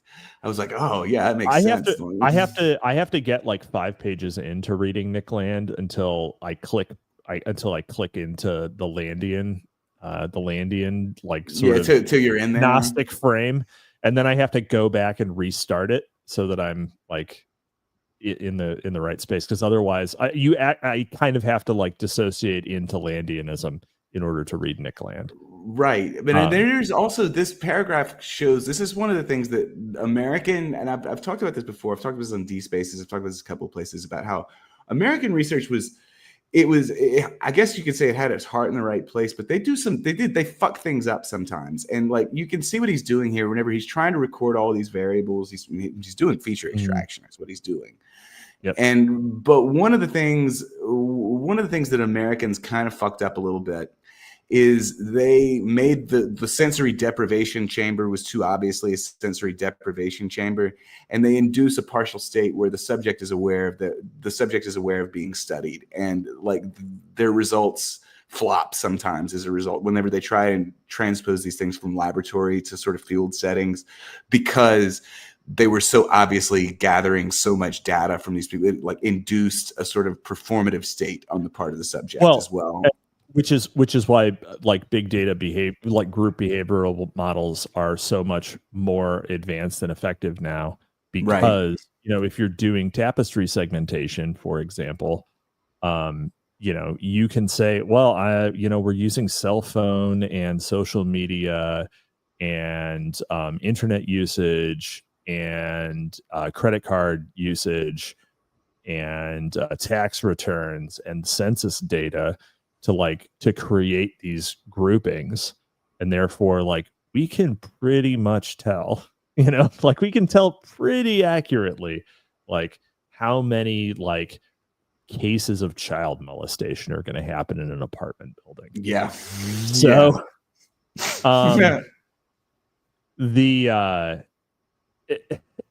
it's there, and I mean you can even tell it's like, well, what group riots. You can tell what tapestry segment riots and what it takes to do that. Right, exactly. Like what stimuli do I need to put in this environment to make this group of people riot against this other group of people? And in group dynamics research, you see the jargon changes a little bit. Those will be, instead of like tapestry segments, they'll be called something like basic assumption groups or something like that. So like you have to like but tapestry is better than all that other shit. Because it is. It's the most recent. It's the most recent sort of advancement. Well, and it's directly behavioral. Like it's modeled backwards from behavior. Oh, right? Okay. So that's interesting. Okay. Yeah, that's why it's used in like in sort of the clear market of industry. Like for those who don't know, tapestry segmentation is part of a geospatial information systems that is used a lot in politics, and it's used a lot in real estate to sort of, let's say, for example, you have a McDonald's that wants to open a new location, and they're going to do like an upscale McDonald's. And so they want to make sure that they're locating their McDonald's next to people who want, like the modern style and don't need a McDonald's play place or what have you. All right. Right. Well, they're going to look at tapestry segmentation, because what they're not going to do is like send an executive to the place where it's going to go and learn about the community. They don't need to do that. They can just be like, well, who's in a 15-minute drive time of this location? How much overlap do we have with the drive time to other McDonald's? All right. Is there enough of a surplus population to suggest a market gap? All right. Do those people have the correct spending and behavioral habits in order to suggest that this will be cash flow positive? If yes, pull trigger. Does not matter how much they pay, and that's why they right. Paradoxically, this is also one of those things like when this sort of stuff really started first getting used, older people would like complain where you're like an exit or something like that, and you'll pull off the exit and there'll be a McDonald's and a Burger King right next to each other, and they'll be like, who puts a McDonald's and a Burger King right next to this? This is tapestry segmentation coming online. Yeah, people who aren't retarded, that's what they do. Yeah. They're like, okay, well, the same person who goes to there's a crossover. There's the same person who's likely to go to McDonald's that's likely also to go to Burger King. But then there's also the type of person who's more likely to go to a Burger King than a fucking McDonald's. And there is some specific maths that go into how they cluster in their commutes and everything. It's all actually very fascinating. Exactly. Wood pit. They do that with Home Depot and Lowe's, et cetera, too. Yeah, no, every Fortune 500 that has some sort of physical, like brick and mortar network does this. And even mom and pop shop stuff will do it too if they're smart and want to do best practices. If they know it exists. It's like remarkably which they don't necessarily. Know. No, I was explaining it to a guy who's been in real estate for 15 years today. Oh, wow. That's interesting. Yeah. I don't know how I know about that. I mean, I kind of do because of course I do, but like I got sucked into the world of big data and market segmentation at an Internet of Things conference at the Argonne Labs in 2016. Like really when big data collection was like absolutely taking off. And this was like a conference on the future of the smart city. And I was there with my professor who talked about green spaces in like historical Paris. And I'm like sitting next to these Argonne Labs researchers that are like, yeah, we can make a map of you fucking in your apartment, a heat map of you fucking in your apartment complex. And I'm like, holy shit, we're not in Kansas anymore, you know? Yep. No, I mean, actually, so to be real with you, if you could theoretically at this point, because you can extract floor plans from basically any building that was created in the last 25 years, you could actually create the ideal natalist structure by just figuring out the ones where people have had higher than baseline TFRs, and then it turns out Section 8 housing is what it is, and then constructing. No, it's not actually. Yeah. Actually, Section 8 is not. So holding a Section 8. I bet it's exactly the opposite. Correct. Yeah, it is exactly the opposite. Also, Black Americans have as of last year a lower TFR than white Americans. Yeah, that makes sense. Yeah. So, that's well, it's because they're the ones who are getting most displaced by migrants. Latins. Yeah, exactly. So, in any case, yeah, it's not because white people are rebounding at all. But right. But yeah, that's how you do that shit. Anyhow, and if you want to, and if you visit the OGC, you might hear me talk about more of it, but we'll see. Let's see where we are at. All right. Like CIA-funded researchers, Drs. George Estabrooks and Martin Orney, West advised the CIA about the creation of multiple personalities through hypnosis, post-hypnotic suggestions, and amnesia, enhanced by mind-altering drugs like LSD and other methods such as electroshock, and in combination with classical operant conditioning. West's unique research interests landed him in a number of prestigious appointments and professional positions, and throughout his career, he wrote prolifically about a number of MK-related topics. A good portion of West's work remains classified. Yeah, 25 years after his death. Yeah, it's still being dribbled out. It's like one of those things. It's like Donald Trump is going to say we're going to release the MK Ultra files, and it's like there's going to be nothing from Jolly West in there. And it's going to be like, boy, there's an awful lot of stuff from 2025. Maybe we can't release these. Yeah, exactly. Well, also, like, what do you think the odds are that that the CIA is going to has a secret classification system that's higher than the president? 100%. I can't smash the green button twice. Like I would bet every cent that I'll ever make in my life on it. Yeah, there is a category of top secret that is above what the president gets to see. Absolutely. And also that there are probably no fewer than 5 and no fewer than 10 dudes, and they're the only dudes at the CIA at any given time, including the director himself, who are aware of what this classification system is and are willing to actually lose their lives to burn the records if anyone ever finds any of it. Like that's who do you think the last president to have a full grasp on the intelligence apparatus was? Oh shit. Probably Hoover. Herbert Hoover. No. HW. HW. Oh, okay, yeah. Well, that's a kind of a he's a little blip because he was the intelligence apparatus for he was I forgot about him. He was the State Department. He was the CIA's president for sure. The glowingest motherfucker to ever glow. Woodpit 420. Eisenhower. No way. Eisenhower knew it was dangerous, which means he didn't fully understand it. So yeah, Eisenhower. I would think Harry Truman. I would like the way I sort of imagine this is that there was at some point a conversation between because Harry Truman became president accidentally, if you'll remember. Like it was not really ever supposed to happen. Yes.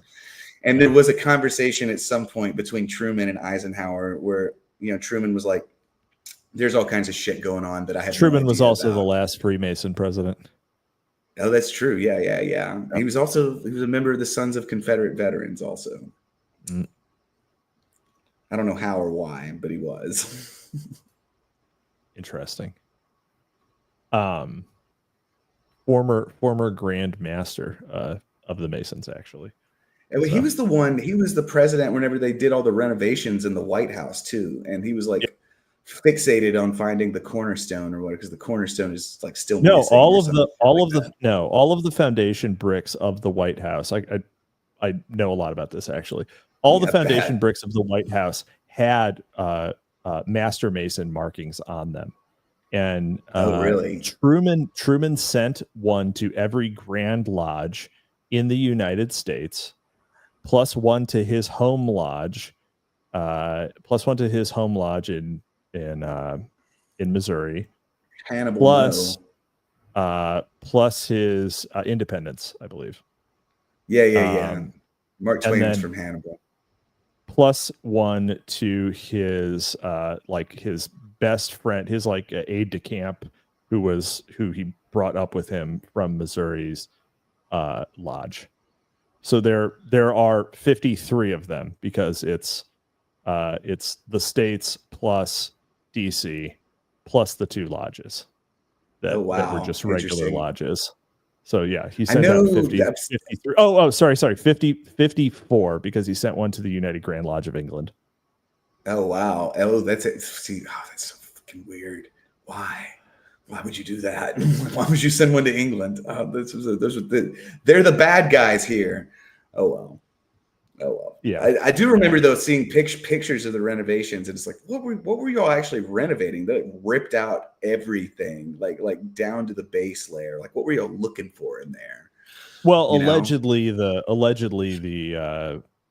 it was like structurally unsound at that point. Like I can believe it. Like the floors were falling in and shit, so they needed to structurally repair the White House so it didn't fucking collapse on them. Yeah. So, but yeah, that's the Truman tangent. Had to get one of those in. Yeah. Also, obviously, I'm not a huge fan of Truman, given my avatar is a constant variety of different MacArthur's Douglas. I just now realized that you do this. It's like the first time I've ever Douglas noticed MacArthur. You never noticed that they're all Douglas MacArthur. That's funny. Yeah. We'll keep Psycho MacArthur we'll keep Psycho Jack MacArthur while we're reading the rest of this. It seems more thematically appropriate for the day. All right. West had let's see. I think it's all right. I think it's right. Yeah. Yeah, West had not yet achieved infamy, though. As much of his work, and like the Doctor today, we don't know about, secret. Rather, he became a media go-to guy, always ready to offer his insight into all things strange and troublesome. West was the on-call media commentator during a highly publicized fundraising stunt in 1957, in which a famous radio announcer stayed awake for 7 days straight. West explained to reporters that extended lack of sleep could bring out latent psychopathic tendencies. There was a great medical interest in sleep deprivation, he said, but the research was handicapped by the difficulty of trying to produce the disease in a laboratory for study.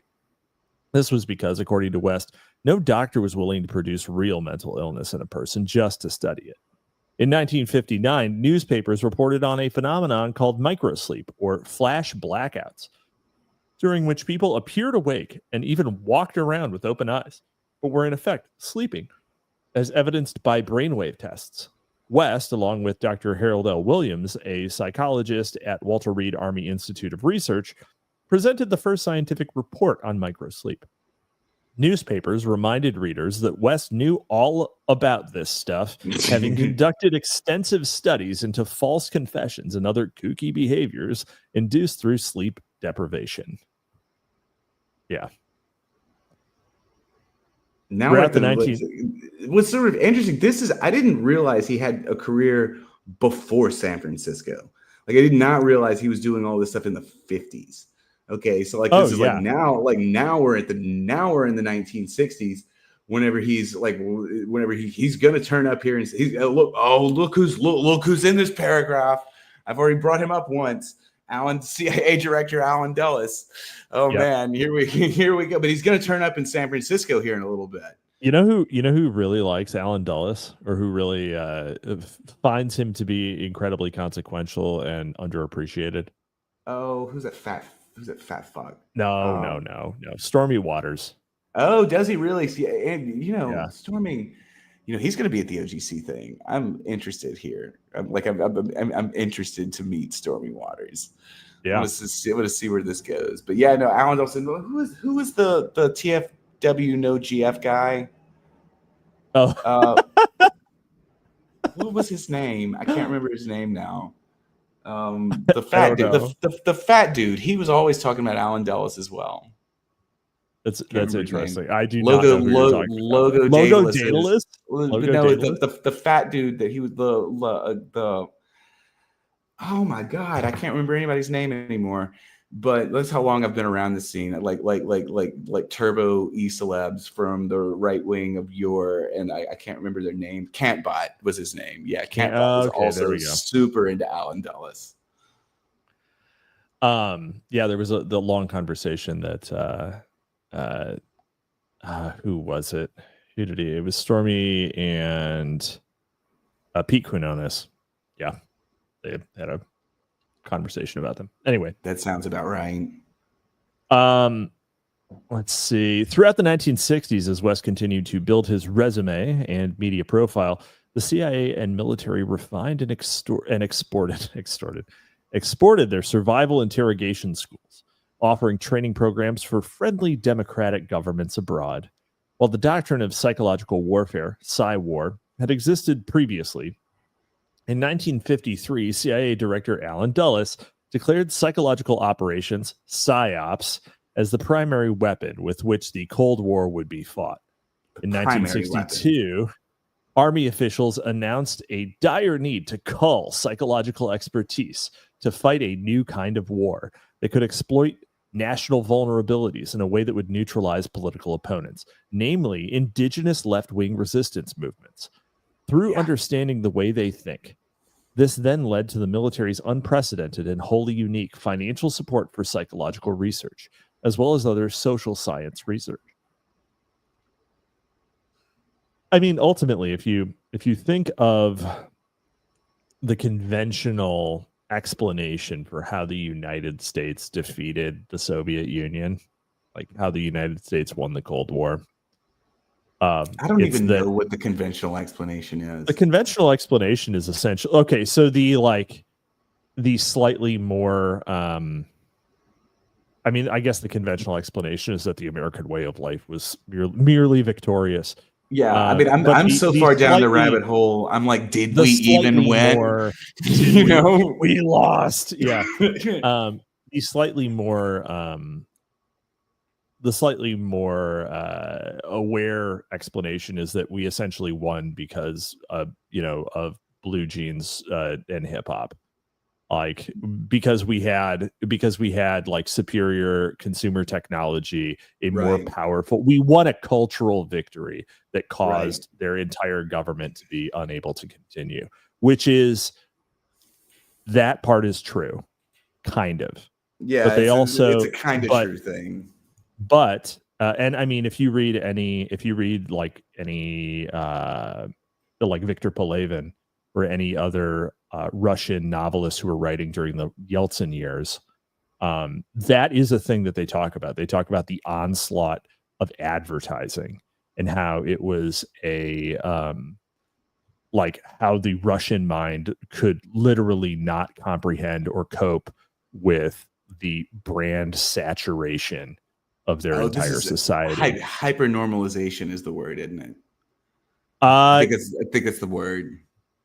I mean, yes, that is what he said in Generation K, but it is really actually just hyper reality. Like it's just another instantiation of hyper reality, because the brand aware culture overlaid the traditional Russian culture, right?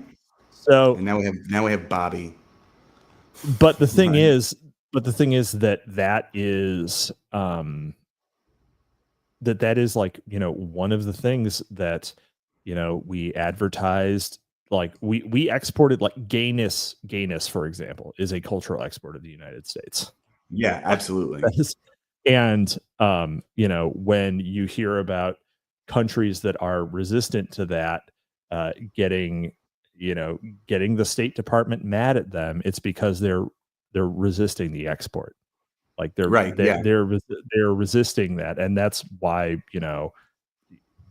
Pussy Riot or whatever in Russia. And I'm not, to be clear, I'm not like I'm not a Russia stan here. Right. It is an alien culture that's actually kind of like hot, that's still fundamentally hostile to the United States. Like, everyone should read Alexander Dugin, but don't somehow think that he's your ally. So know my Alexander Dugin background, don't you? I don't entirely. I know you have one, but if you asked me to recite it, I couldn't. Yeah. I've been in a number of very intimate group calls with him before, and it's I don't want to go into that, actually. No, I think that's on my third rail, is that stuff that I'll talk about almost anything, but that actually gives me the heebie-jeebies a little bit.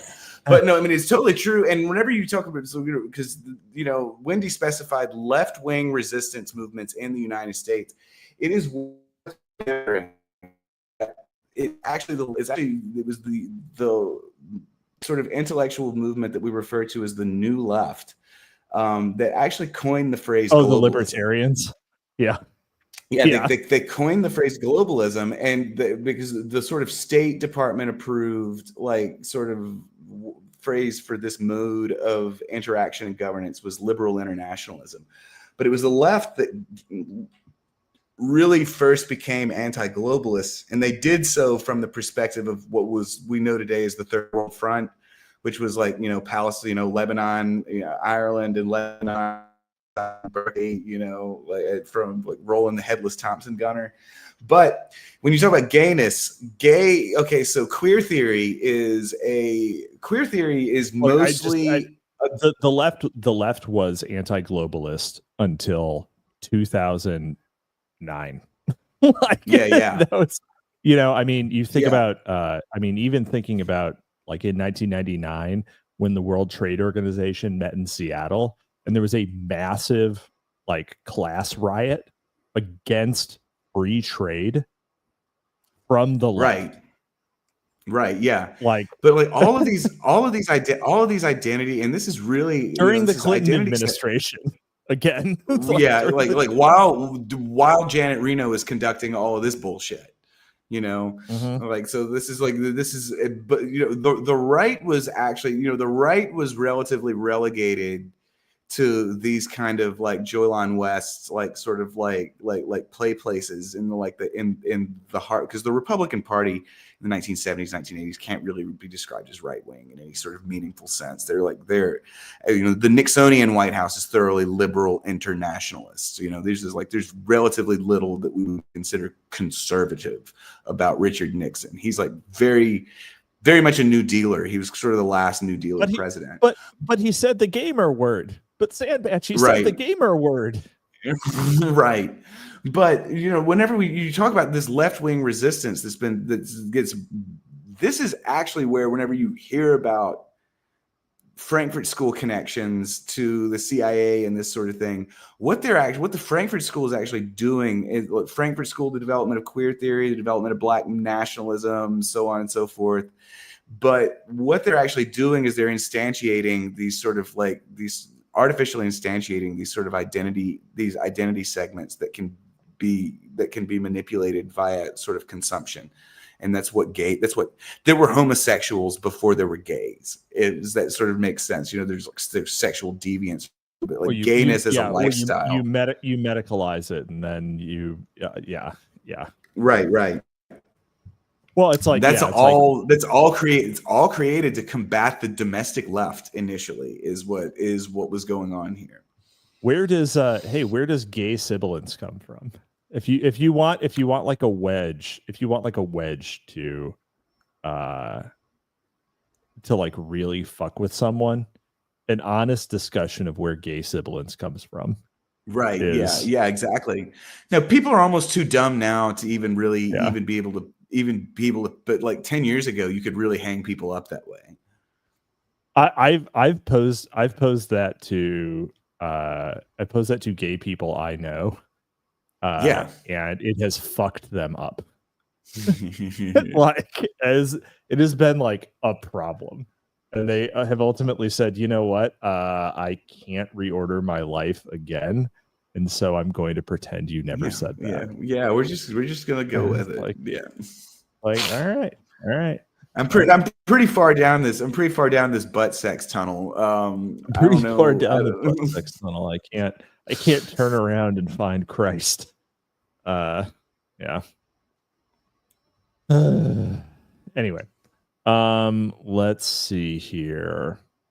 The rapidly growing body of government-funded psychological and social science research, including West's 3Ds, moved into the application phase in the early 1960s, and from this, a newer, improved, and greatly expanded form of Psy-War emerged.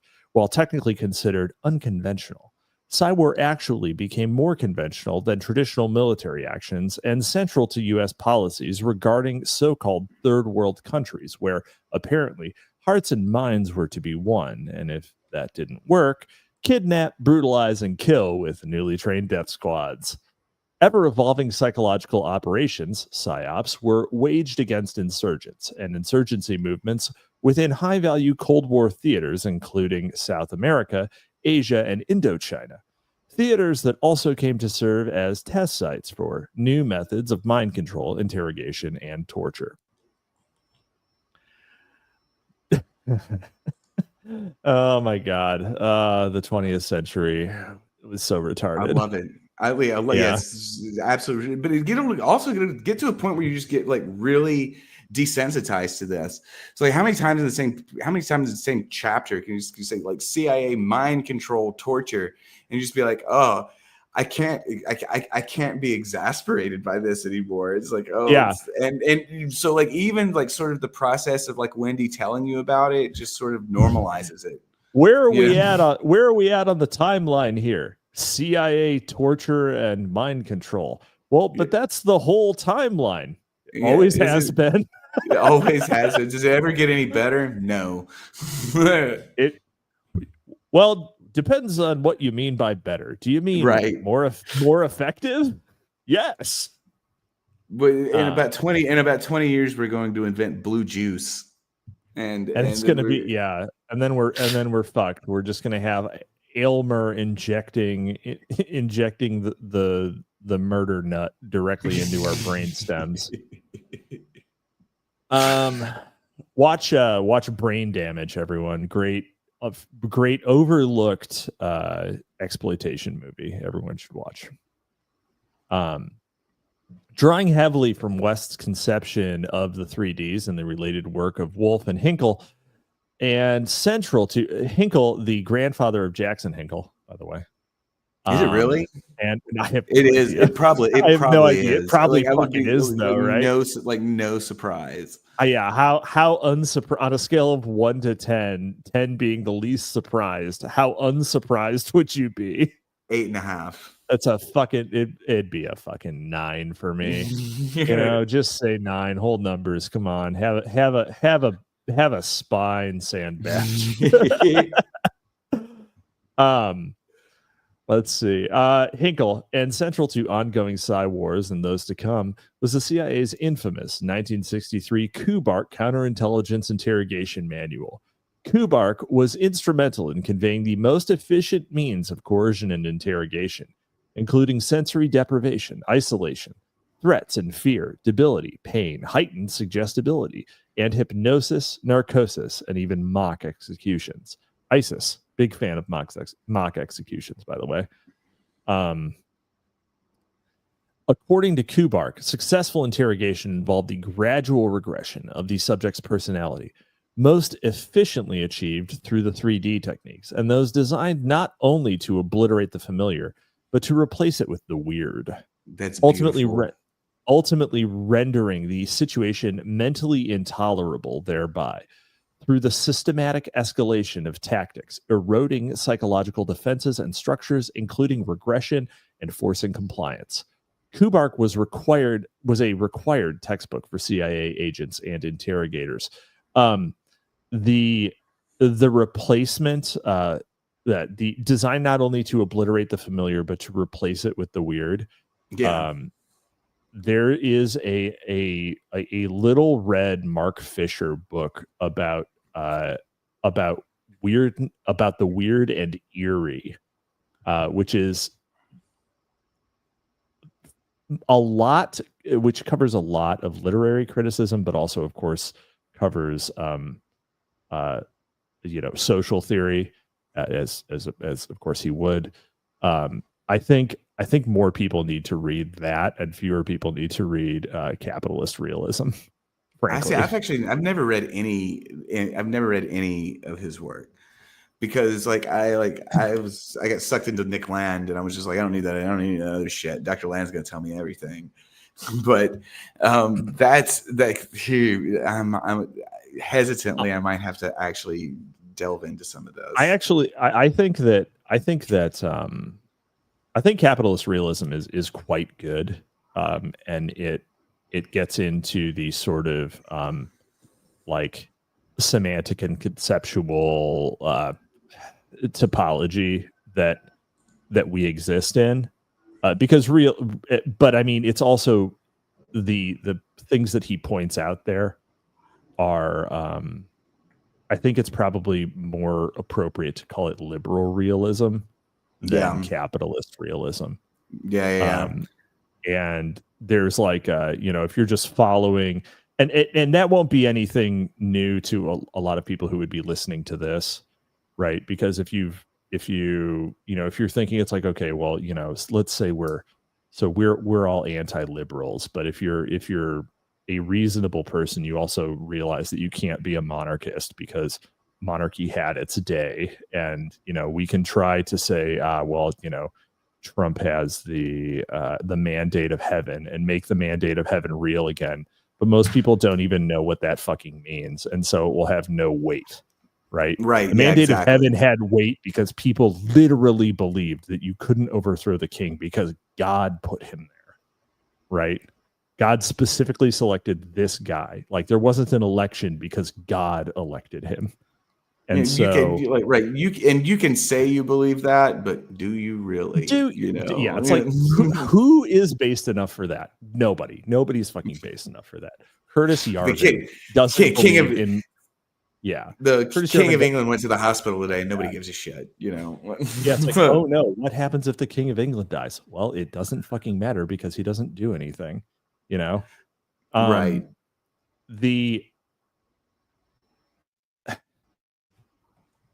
You can't put the genie back in the bottle, right? With monarchy. On this paragraph, there has to be something post liberalism, and we don't know what it is. Right. Like, we literally can't conceptualize it. Otherwise, we'd be in it because it would defeat liberalism in the idea space. So, yeah. Anyway, sorry. What were you saying? I actually think we may have lost you, Sandbatch, because your voice started to robot out when I started talking over you. So, hello. Yep, we lost you. I'm going to read, and I'm going to hope you reconnect. All right. Let's see here. Some of the more brutal and deadly techniques developed by the CIA and military were taught to repressive security forces of third world countries in Latin America and Asia by U.S. Consultants working under the CIA-controlled Office of Public Safety, OPS.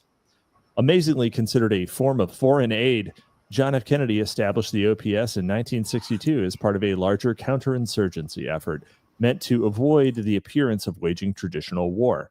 In 1965, Army intelligence initiated Project X to throw the best house party ever before the end of the school year, intended to develop an exportable foreign intelligence package to provide counterinsurgency techniques learned in Vietnam to Latin American countries.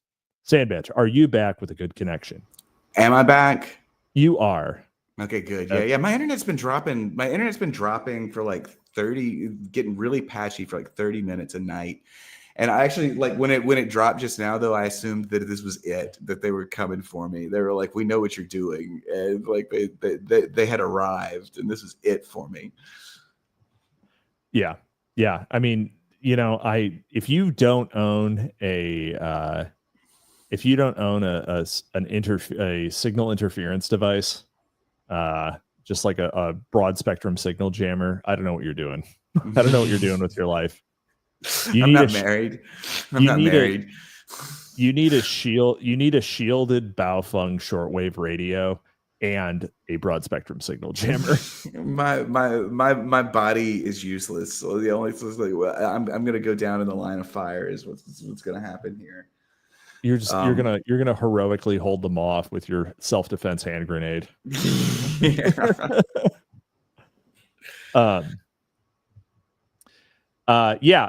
Also, just to point out in the previous paragraph, USAID mentioned John F. Kennedy creating a thing just so that spooks could do spook shit. Let's see. It's actually totally incredible the extent to which this umbrella was woven. It's one of the most incredible things that's ever been done, actually. Because it's like really.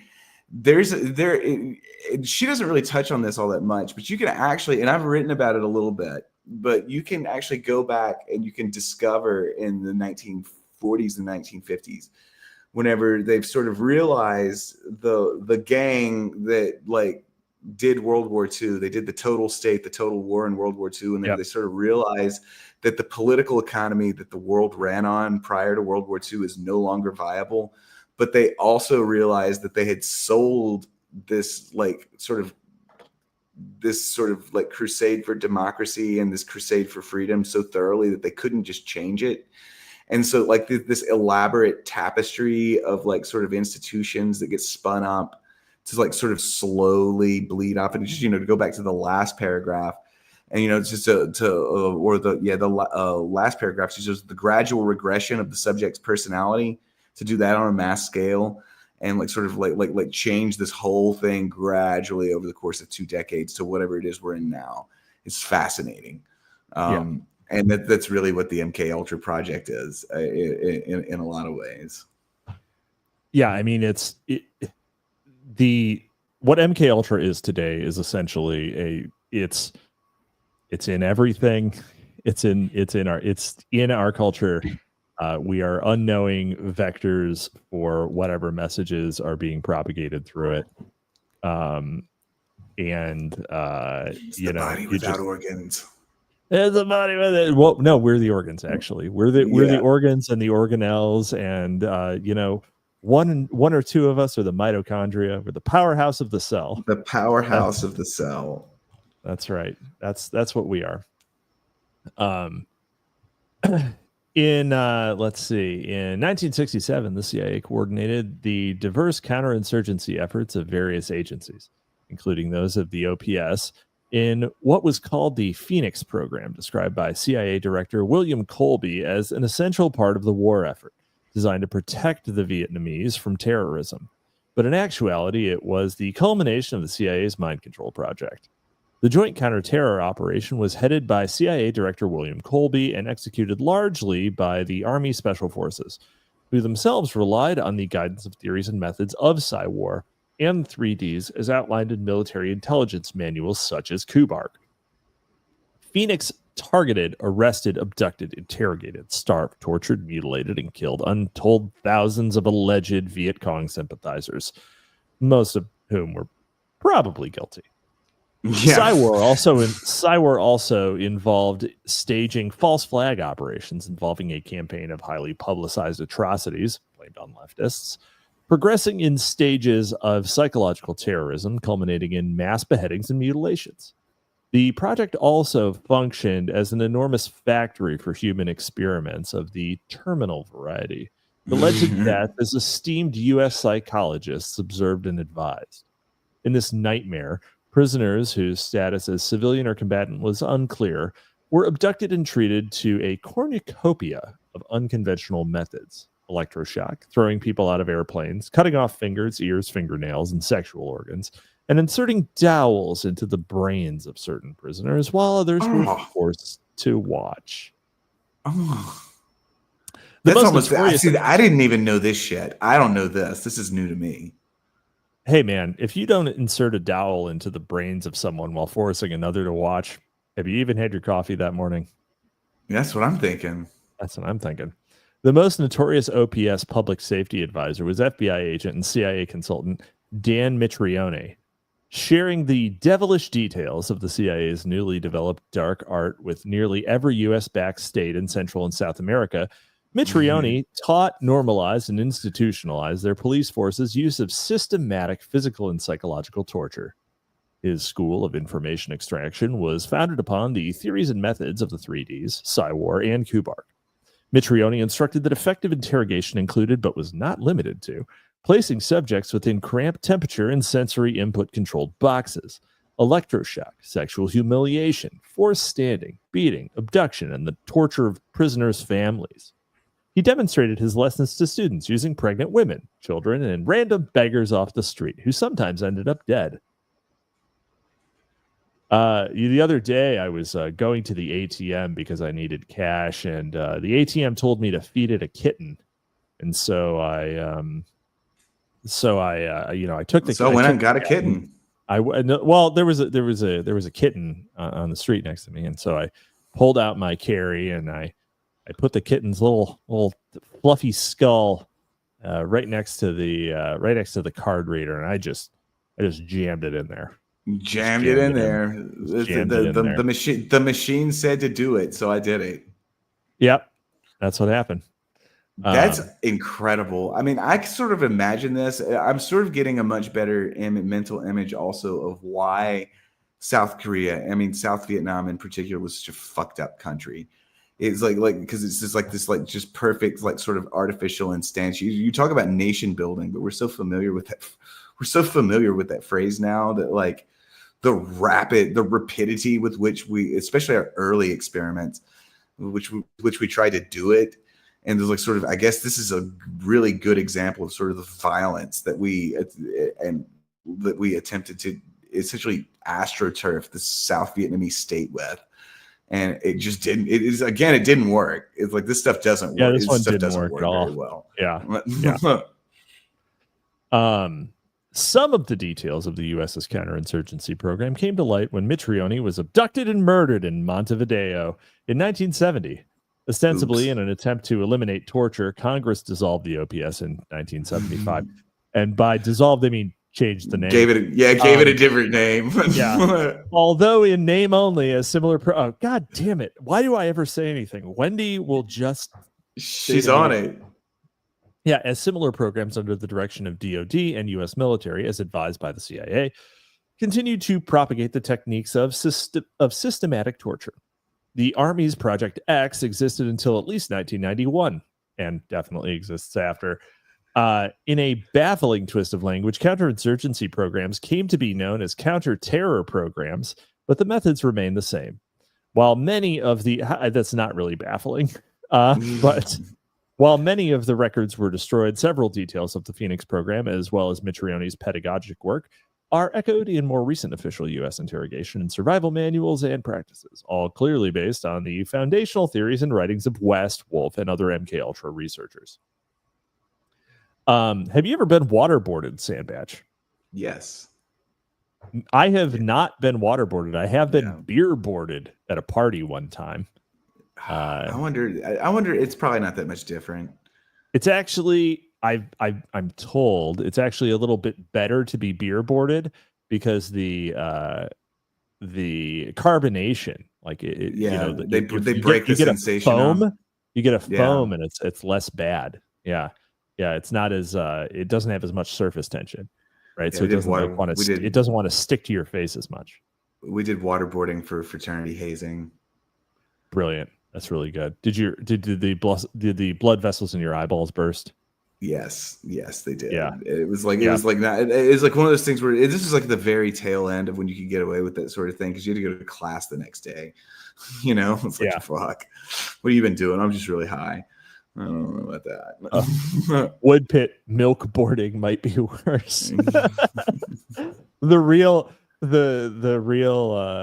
raw egg nationalist would get milk boarded every morning. That's how it would go. You gotta get raw milk for it.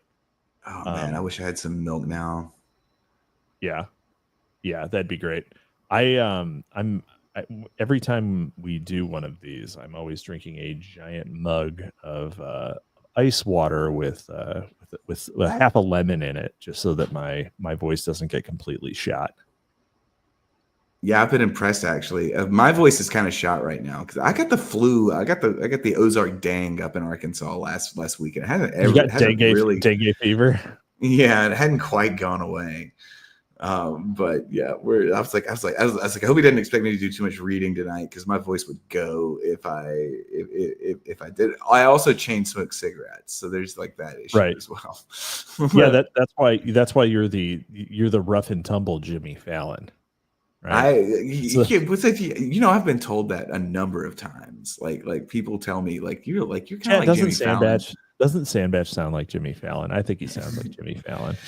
There are some things that we do similarly. It's like, no, you can't be real about that, man. No, it's like we can both do like incredulity really well. Incredulity. That's right.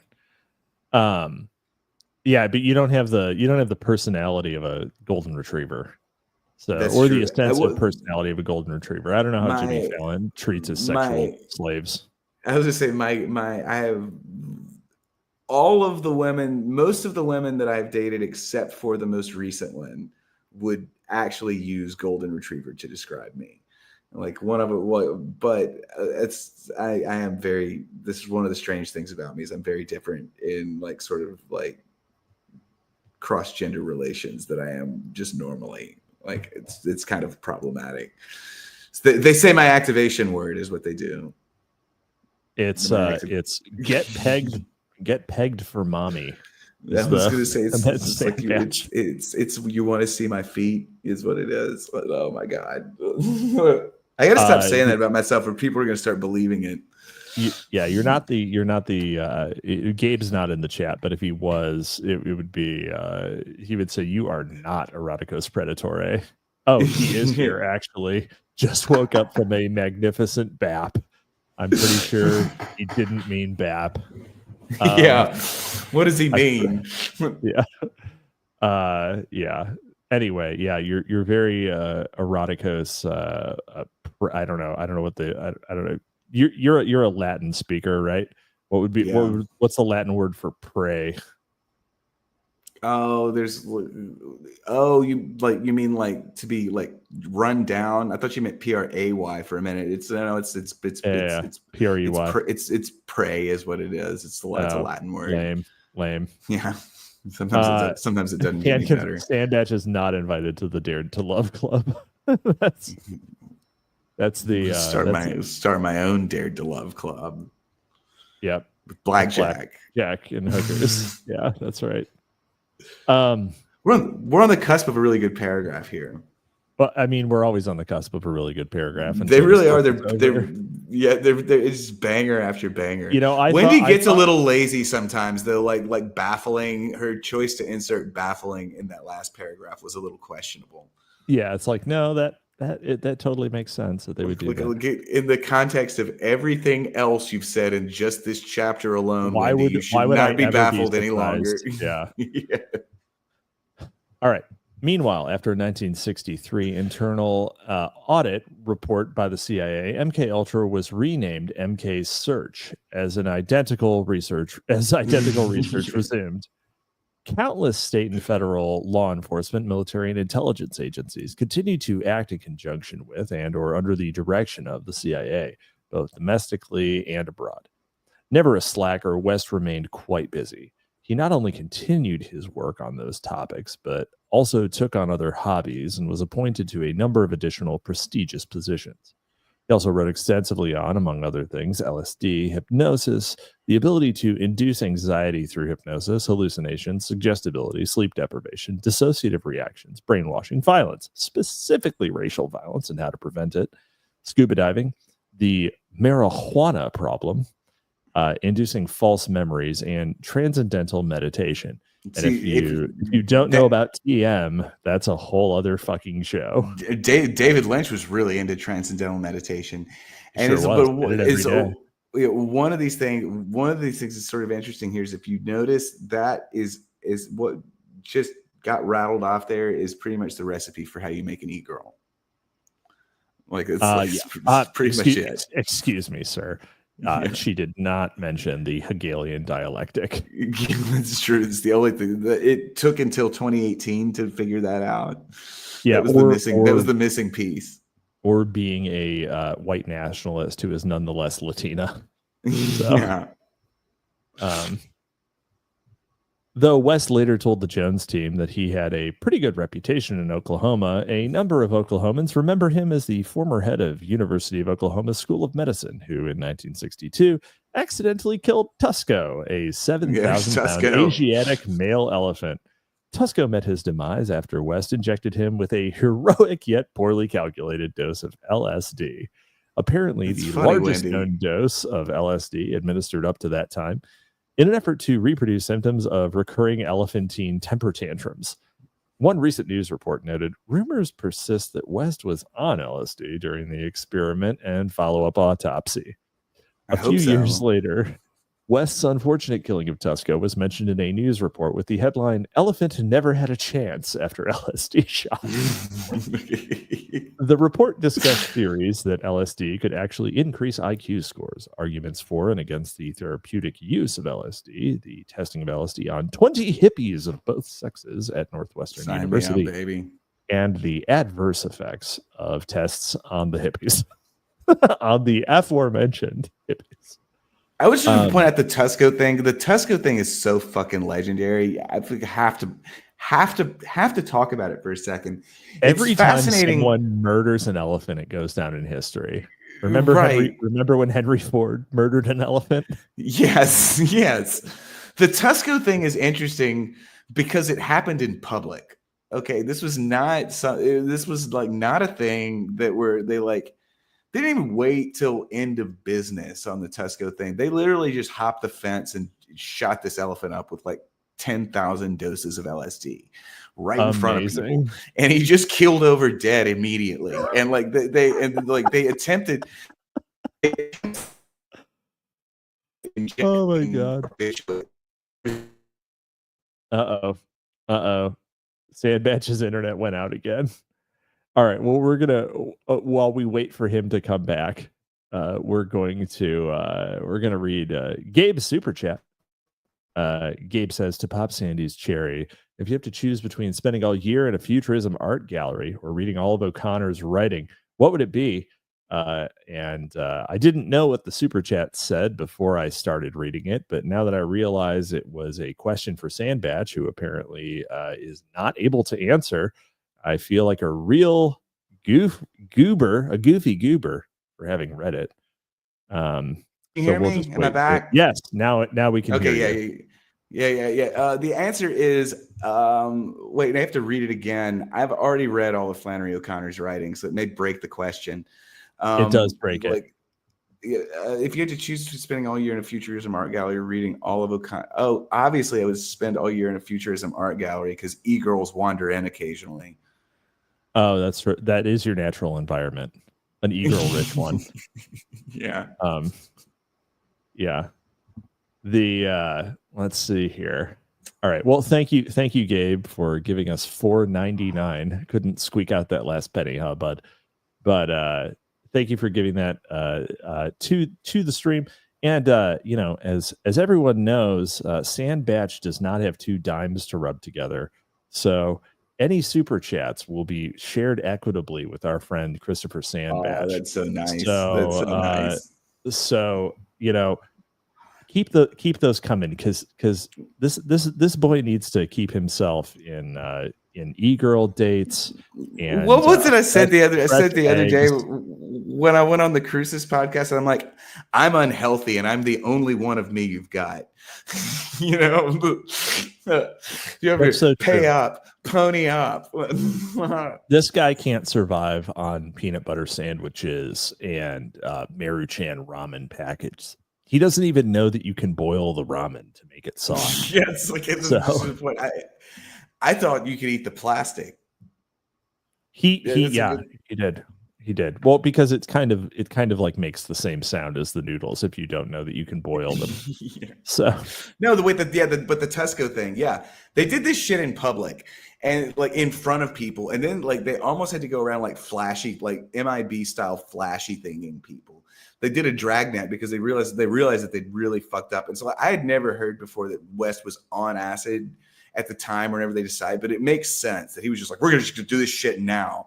I can imagine myself. Yeah, I can imagine myself being like, there's nothing wrong with leaping the boundaries of this elephant enclosure and injecting it with like high volume LSD in front of the good people of Oklahoma. He probably thought he was going to be able to commune with the tender pachyderm heart. Oh my God. Through the molecule. Oh, he's about to turn up in San Francisco. This is the good shit right here. That's true. Let's see. West knew all about LSD and hippies. He admitted to taking LSD himself first in 1953, at a time, he said, when doctors believed it would help shed light on the causes of insanity. He smoked pot, too, the first time in 1946 in order to understand the effects, but did not smoke it again until 1966, when West explained, I went to Haight-Ashbury. I did it to prove to youngsters living there that I wasn't a narcotics agent myself. The hippies, he was so much worse than a narcotics agent. You literally meet the devil outside the fucking Fillmore, and he was smoking a joint, the devil's like, oh, don't worry, I'm cool. See, I have a joint. And it's like, oh, you're going to do things to me that have never been done before. And can't be replicated because taking LSD in 1953 is wild. That is groovy. That's an early fucking adopter. That's right. Yes. That is like by the time. So I took the first time I took acid, it was in 2008. So that'd be like, okay, so that was how many years ago is that? So it's 17 years ago. Fuck. Yeah, so it's like 17 years after 1953. Like he's like. This would be like me taking acid and then like being in charge of the acid research division 17 years later. It's like I've been doing this shit a long time, boy. Right, exactly. The hippie suspicions were understandable given their aversion to police in general, but also due to the recent activities of George H. White, Federal Bureau of Narcotics agent and CIA asset. by day, White busted drug dealers, and by night conducted the MK-funded Operation Midnight Climax. Oh, we're getting into it. This is the one. Yeah. An effort to lure unwitting test subjects to one of 3 CIA safe houses in San Francisco, dose them with acid and other drugs, and monitor their behavior, especially their sexual behavior. White retired in 1966, just as West resumed his pot smoking with the youngsters. What a time to be alive. What's interesting is, like, again, this is the CIA. There's like weird LSD makes you almost I don't know, like some people it doesn't. It makes you almost entirely asexual. I'm just like I just want to just sit there. But it has an interesting sexual effect on women that I probably shouldn't go into, though, because we could get arrested. Oh my God. I have experienced a lack of interest in the prurient. It's just like, get off of me during my little trips. Get off of me. Yeah. Go play in the corner. Not interested. I'm talking to Dr. Jolly West right now. Yeah. He's telling me there's some real problems with this Murrah building. I don't know. I might have to do something about it. Besides himself and elephants, West had some other notable test subjects upon which to conduct his own LSD experiments, namely college students and hippies, whom West studied in their natural habitat, apartments rented in San Francisco that, like White's safe houses, functioned as labs. One CIA agent described Haight-Ashbury during this time as a human guinea pig farm. Besides just learning how LSD could be used, alone or in combination with other methods, to exploit individuals, the less adult hippies were involved in anti-war demonstrations and other forms of radical politics. LSD, known to alter the existing belief structures and politics of those who took it, presented a possible means of neutralizing undesired political activism and affiliation. Boy, is that not true. West, it seems, picked up in 1967, right where White left off.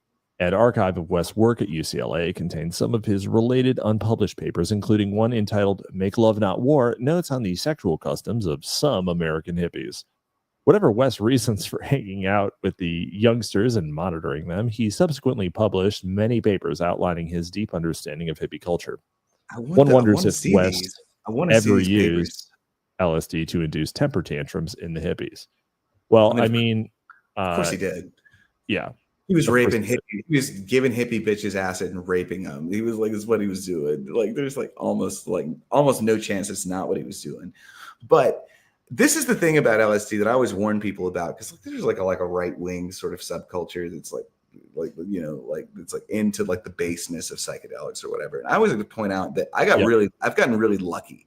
I got really lucky because there was a period of time whenever I would take this stuff, and I was not really aware of what it was actually doing to me. I'm pretty I don't take it very often now, and I'm pretty safe whenever I do it because I'm very aware of what the actual chemical effects are. But you could take this shit and literally get one-shotted by whatever dumbass shit people around you are talking about at the time. And if they're listening to Pink Floyd, or they're watching some dumbass documentary about American atrocities, you'll turn into a communist.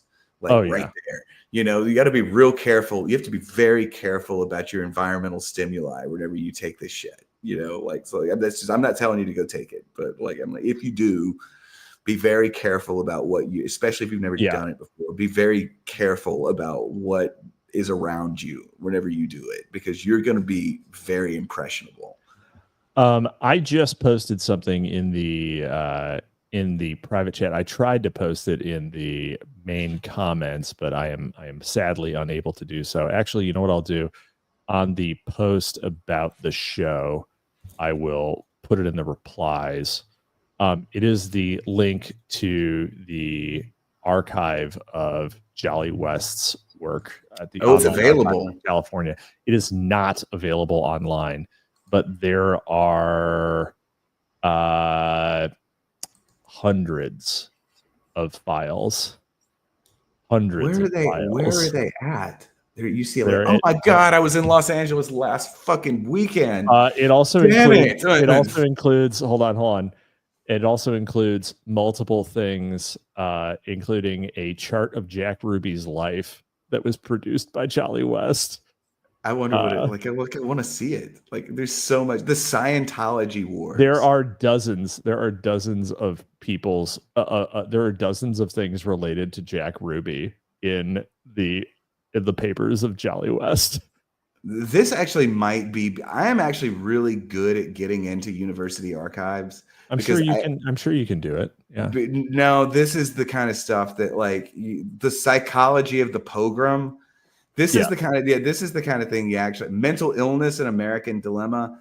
This stuff. I'll tell you what. I would have to be a little tricky probably to get into. I'll tell you what, Sam. Rachmaninoff and Dr. Dahl. Oh my God. But if you can go there to get that stuff, we will publish it. It will be the Library of Mass Destruction's first published book, the papers of Dr. Jolly on Jolly West. We'll do it. We can do it. Also, XI Extra, Flannery Gang, $5. Thank you so much. Thank you so much for that. I had to piss everybody off today. Why? Because you mentioned Flannery O'Connor. I was anti-Flannery O'Connor posting, which is like one of my more inflammatory things that I do occasionally. X guy's going to take the money back, bud. He probably saw the tweet. He's like, that's what everybody. I think that's what they're all referring to it. Antelope Hill Publishing followed me. I don't know how I feel about that. They followed me months ago. I mean, but I read books, so you know. What do you think? I don't read books. I know you read books, but your main output is not commentary on books you read. That's true. My main output these days is fucking poetry and fucking Library of Mass Destruction appearances. Well, I guess it's gonna be Library of Mass Destruction for the foreseeable future. So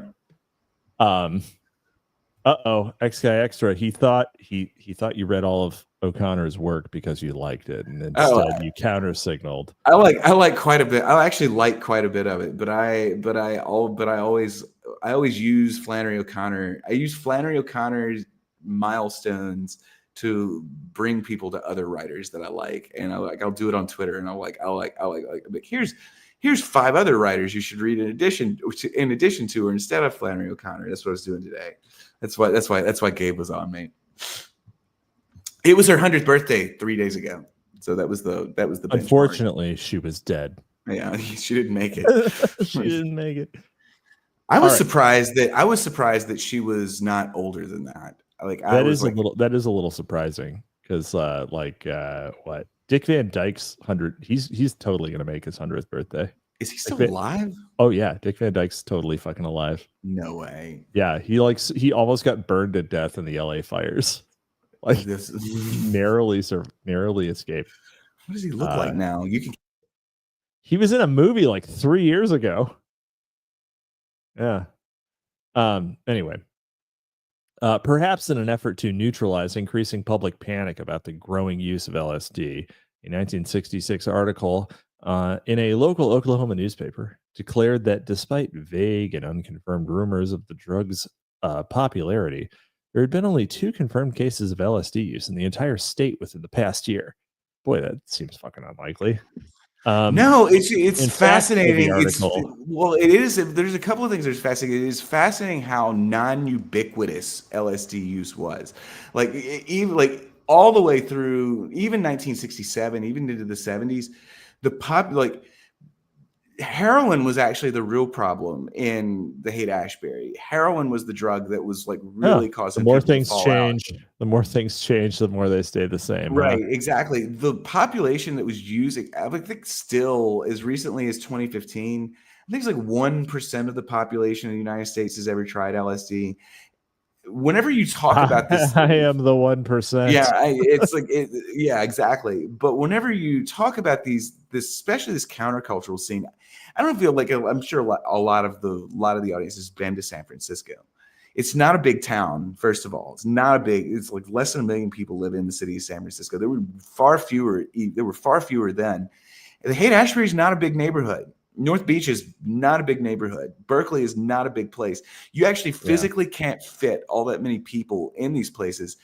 And even then, a very small minority of them were actually using LSD. They've just got an incredibly outsized effect on like sort of the legend of the place. I mean, yeah, it's never exactly been a thing. I still don't understand how people get fucking addicted to heroin, but you know, it is what it is. Clearly it works.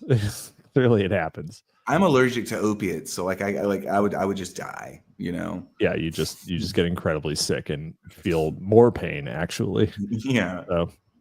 So let's see. In the entire state in the past year, in fact, said the article, doctors across the state reported the drug is not in use for treatment or research because of its unpredictable side effects. So true.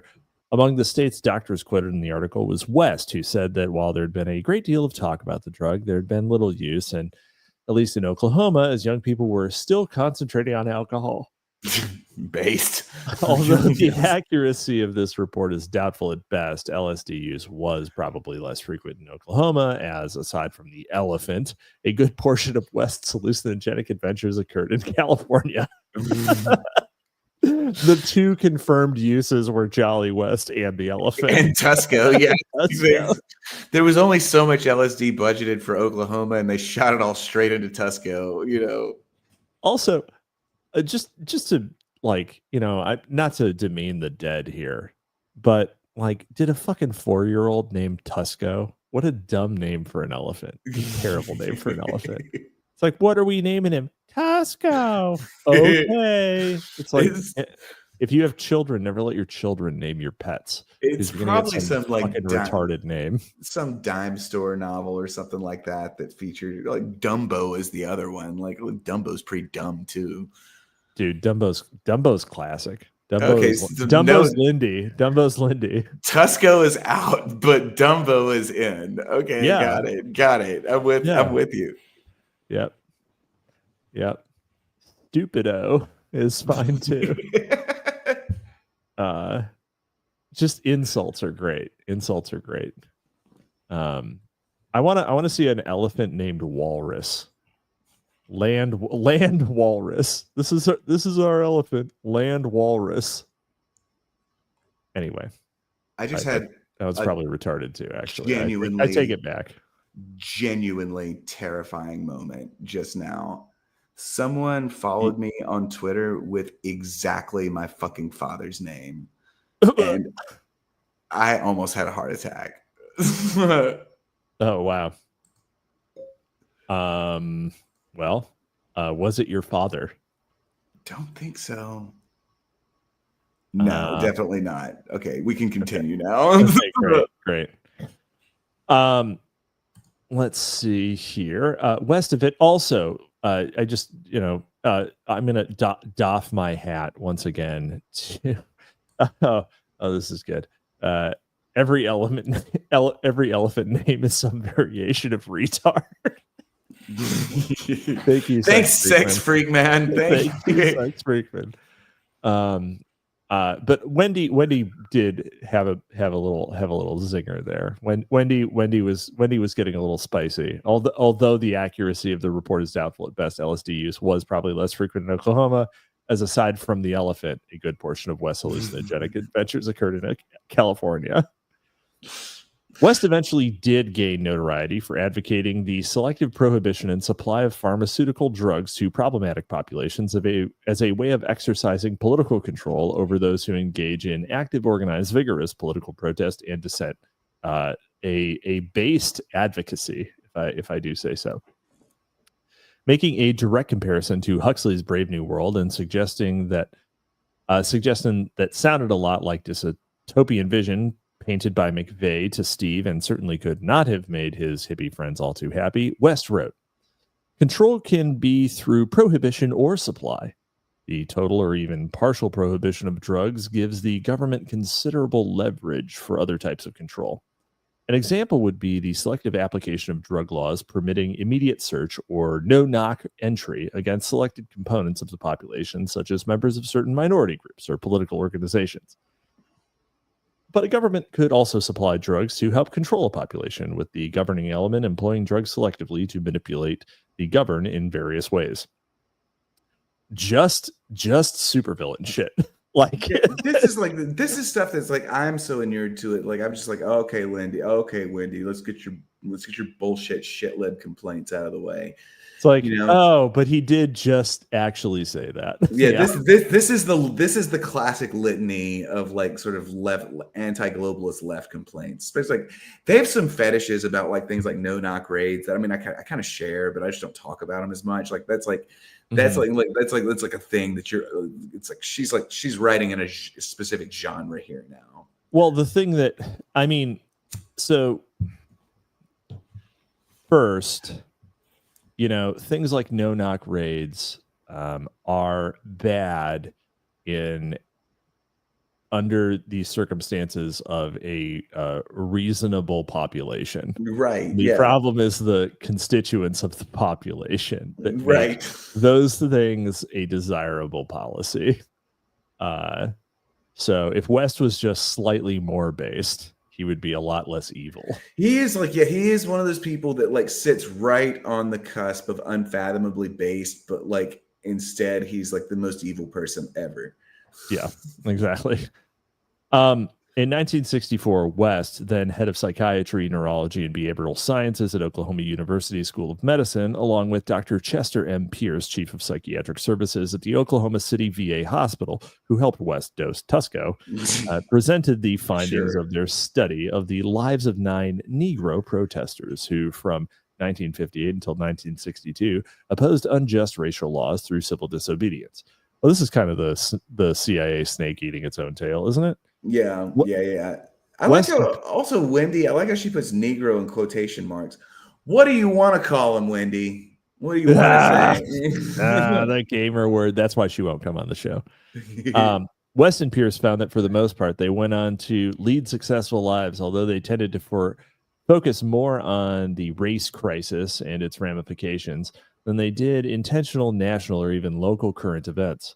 They had faced many hurdles in their fight for justice, however, including saboteurs, those who consciously or unconsciously try to prolong the conflict rather than resolve it, the cynics, the publicity seekers, political misfits, as well as the psychiatric cases, the neurotically guilty whites seeking martyrdom in the Negro cause, and neurotically guilty Negroes seeking to perpetuate their own oppression of all varieties on both sides, and antisocial characters seeking a setting for violence. Of course. She just described Twitter, by the way. And this is a quote from Jolly West, actually. Okay, yeah. So Jolly, he's just describing Twitter. Yeah. There are conflicting stories about West's views on race. It has been reported that after the 1965 riots in Watts, the Watts riots, as they're known, West recommended that particularly bothersome African Americans and Hispanics undergo chemical sterilization. Unfathomably based. Yeah, exactly. He's gonna, but this was a thing. There was a Watts acid test as well. So this is actually now this is like running concurrently with sort of like Ken Kesey's anti-MK Ultra, like woo MK Ultra, and they also, interestingly enough, had because Watts is famously sort of black area of Los Angeles. Mm-hmm. Yeah. And they, at the Watts acid test, they dosed a black woman with hundreds of doses of this shit. And they danced around her in circles, telling her that her soul was being stolen from her. And they didn't do this to anybody else. This is like the only bad stuff. So like there is a thing of, like I said, if you do become unencumbered by like sort of propaganda, there is a tendency for LSD to sort of HPD pill people in a very unusual way. Well, the spirit is fundamentally different. Yeah. West continued to study and make horrible recommendations about the proper way of handling rebellious individuals and groups who, according to West, included Black Power advocates of the Negro Revolt and the psychedelic flower children, whose mystical and pharmacological rejection of Western society is perhaps the most profound of all. Truly, the West has fallen. A recent book, The Protest Psychosis, How Schizophrenia Became a Black Disease, details the ways in which psychiatry and psychiatric diagnoses have been used historically as a means of subjugating African Americans. In the 1960s and 70s, particularly mainstream psychiatry continuously argued that protest caused schizophrenic symptoms among Black folk. The authors offer several examples, including the work of Dr. West, whose 1964 paper in the International Journal of Social Psychiatry asserted that civil rights activism led Negroes to become disillusioned and even develop dangerous, aggressive feelings. On the other hand, according to West's wife, Jolly appointed the first Blacks to the OU medical facility. He ain't racist. And they both regularly participated in civil rights demonstrations. The counter protests, she means. Further, and also, of course, they did. They were supplying all the drugs. Incredible levels of patriarchy here. Yes. Like it's like incredible levels of zookeepers that, like, for lack of a better word. I mean, like, he's one of the most fascinating people in the 20th century because he's like so representative of so many things, like jacked up to the extreme, you know, like he holds every position at all times in the most extreme way. Yeah. And well, and here's the sugar on the cream here. Further, West later involved himself in South Africa's apartheid problems, testifying on behalf of political prisoners there. Although some have argued that was a cover for, of course, nefarious activities like advocating for the political prisoners of South Africa. Just saying. Either way, the topic of homegrown insurgency on the part of any race was of special interest for many researchers during this time, but particularly for West. This interest, along with other specialized and obscure areas of expertise, hypnosis, brainwashing, dissociation, and the psychological effects of captivity, led West's involvement in a number of high-profile criminal cases. Pioneer of, participant in, and at the center of the U.S. government's attempt to create perfect Manchurian candidates through inducing structured dissociation, his long and prolific career helped spawn legends about not only West himself, but also a sizable body of mind-controlled narratives, of which those about McVeigh are only a small fraction. During the 1960s and 70s, West examined and became personally familiar with America's most notorious criminal faces of his generation, including Jack Ruby, Sirhan Sirhan, and Patty Hearst. Yeah, this is like, it's like, oh, like the greatest hits. One of the things she doesn't point out is before or after they, you know, they do their sort of criminal bullshit, you know, and like for Jack Ruby, it was before, right? Yeah, exactly. It's like it's like, oh, but what are you like? So what are you saying, Wendy?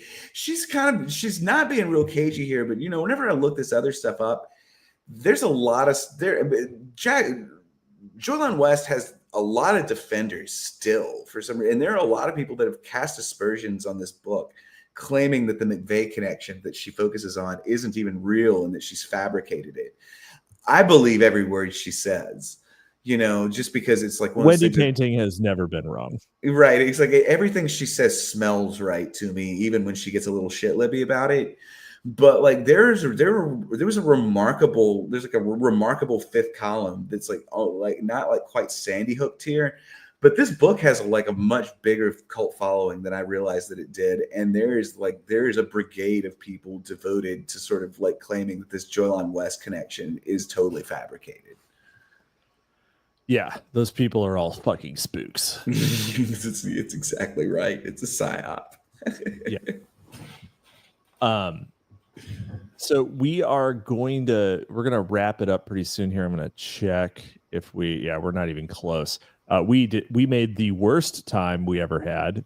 Sorry. We had a very good conversation. We had a very good conversation. That's great. I had to get sheep dipped into LMD. You did. You had to get fully immersed in the library system. Let's see. If you have, we're going to read a little more. We're going to try to get to maybe the Jack Ruby section. Sneed those super chats, as they say. Always really appreciated. Will be shared with Mr. Christopher Sandbatch, who needs it more than any of you, and certainly more than me. And just this like openly this dancing monkey figure now. I'm down for it. Hey, man, look, if you didn't want to be a dancing monkey, you shouldn't have gotten the little vest and fez. Right, exactly. In March 1964, a jury convicted Jack Ruby of murdering Lee. Actually, you know what? This is the beginning of the Jack Ruby section. I think we just want to probably call it there. Boop. Mark it. That's how I find my place next time.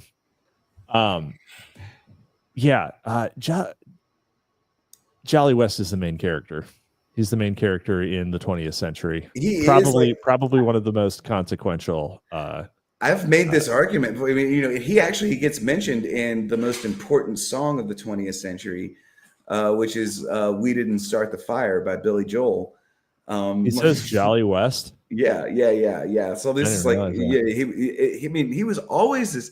He's almost this like legendary folk figure in a lot of ways, except that like everything. And I'm like, again, I'm sorry I just talked so much, but this is a subject that I do know a lot about just through my like sort of everything that. I mean, it's almost every research on account of all the times you were dosed against your will and locked in a room. But then almost every sort of like actual research interest I've had in my entire life has like dovetailed on like 2 or 3 subjects, and Dr. Julian West had his fingers in all of them, so like it's like one of these things is like, yeah, I could talk about this for forever, but he is almost undeniably one of the most consequential figures of the 20th century. And in the late 20th century, when a lot of these other figures started to like sort of phase out, like like Hinkle is out, Wolf is out, these guys are mostly gone. The names that get associated with this kind of research in the later half of the 20th century, he's kind of the last man standing in a lot of ways from the really early days. Yeah, he'd be all glowing is a great way to put it.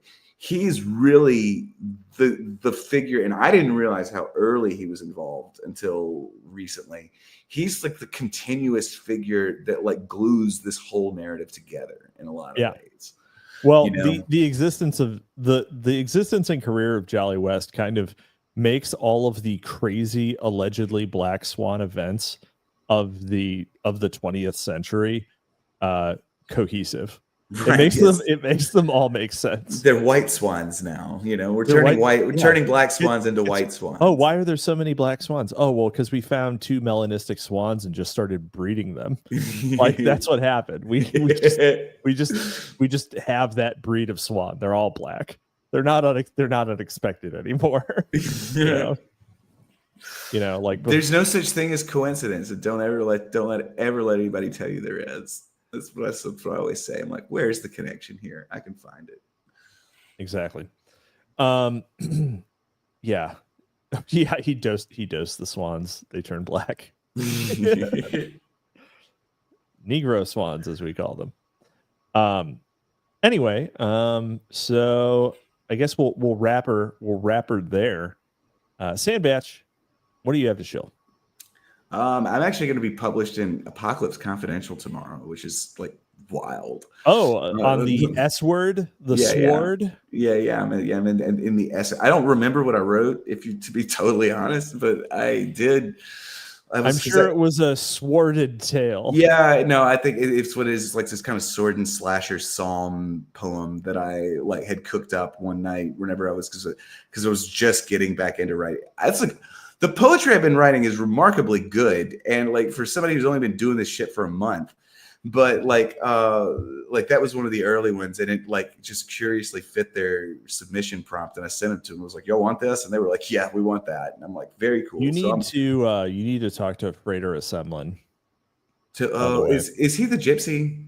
He's the gypsy. Yeah, is he on Twitter? He is not on Twitter. He is an anti-Twitter. He's an anti-Twitterite. He is. How do you know about him? He is so Frater Assemblin is a lit guy. He's published a few books through Unreal, but he's also on the Tookies Discord. So, okay. So he's in Discord. Wait, you should send me a link to the Discord. I didn't know how to Discord. In fact, in the show notes for anyone listening, there is a open invite to the Tookies Mag Discord. You and anyone else can join.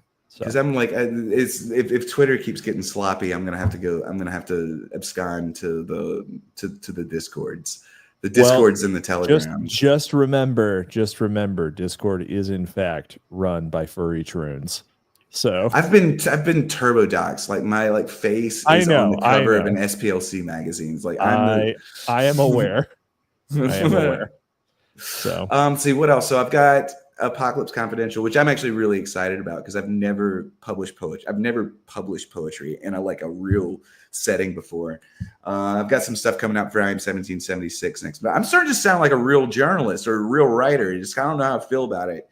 But then I've got my Substack, and of course I'm on Twitter. And yeah, you can find, and if you go follow my link tree, if you find my link tree somewhere, I have a buy me a coffee, and you can give me money directly so I can dance for you with more energy. That is true. And you can also find Sandbatch right back here next week. Yeah. Week. Same library of mass time, same mass destruction channel. And yeah, you can find me Drive Time Movie Night. Next Wednesday, we're having on Gio Panichetti with Micah Pohl, of course. And what are y'all gonna watch? You don't know Barbarella. Oh my God. Yeah. You all last time I was on, I feel like you all convinced me to do some sort of anime thing. And I would like to point out I've still never seen an anime. So y'all can crack that open when you want.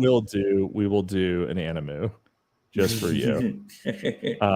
Actually, I think we could probably convince Gio to do a double feature, and maybe we'll pick an anime for that. Although, I'd probably show you there is probably Satoshi Kon is the most artful anime. Literally, you can land anything on me. I don't understand the words you just said. Satoshi Kon is an anime director. He basically is Japanese Hitchcock.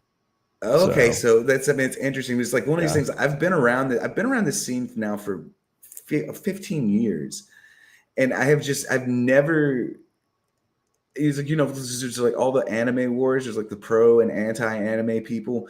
I have just never learned enough about anime to establish a position on it. So it's what is it? Alexander Adams, the liner cut guy, he blocked me yesterday because I reposted somebody's I reposted Garrick's Studio Ghibli or whatever sort of picture of me, and he was like, anybody posting AI slop gets and I was just like, dude, I didn't even know what I was doing. Looked like it was a cool picture of me, Ghibli movies are fine. To be real, they're quite nice. They're quite nice films. It's what I gather it's the A24 of Japan or something like that. No. It's not remotely that gay. No, it's like what Disney would be making if Disney didn't troon out. Okay. So, yeah, I mean, it's the stuff that I saw, it didn't look. I was like, it just looks like the art, because I've looked at it a little bit. The art style actually looks pretty cool. They do. It's very consistent. Yeah, it's very right. It's very consistent Ghibli style. But in any case, and then you can also find me. We're gonna be doing a sidebar again at some point. If we can get David and Gabe in the same room at the same time. But hoping to do that this weekend if we can. So, all right. And with that, we will leave it. See you next time. Peace. We will not walk in fear one of another. We will not be driven by fear into an age of unreason if we dig deep in our history and our doctrine, and remember that we are not descended from fearful men, not from men who feared to write, to associate, to speak, and to defend the causes that were for the moment unpopular. We must not confuse dissent with disloyalty. Good night.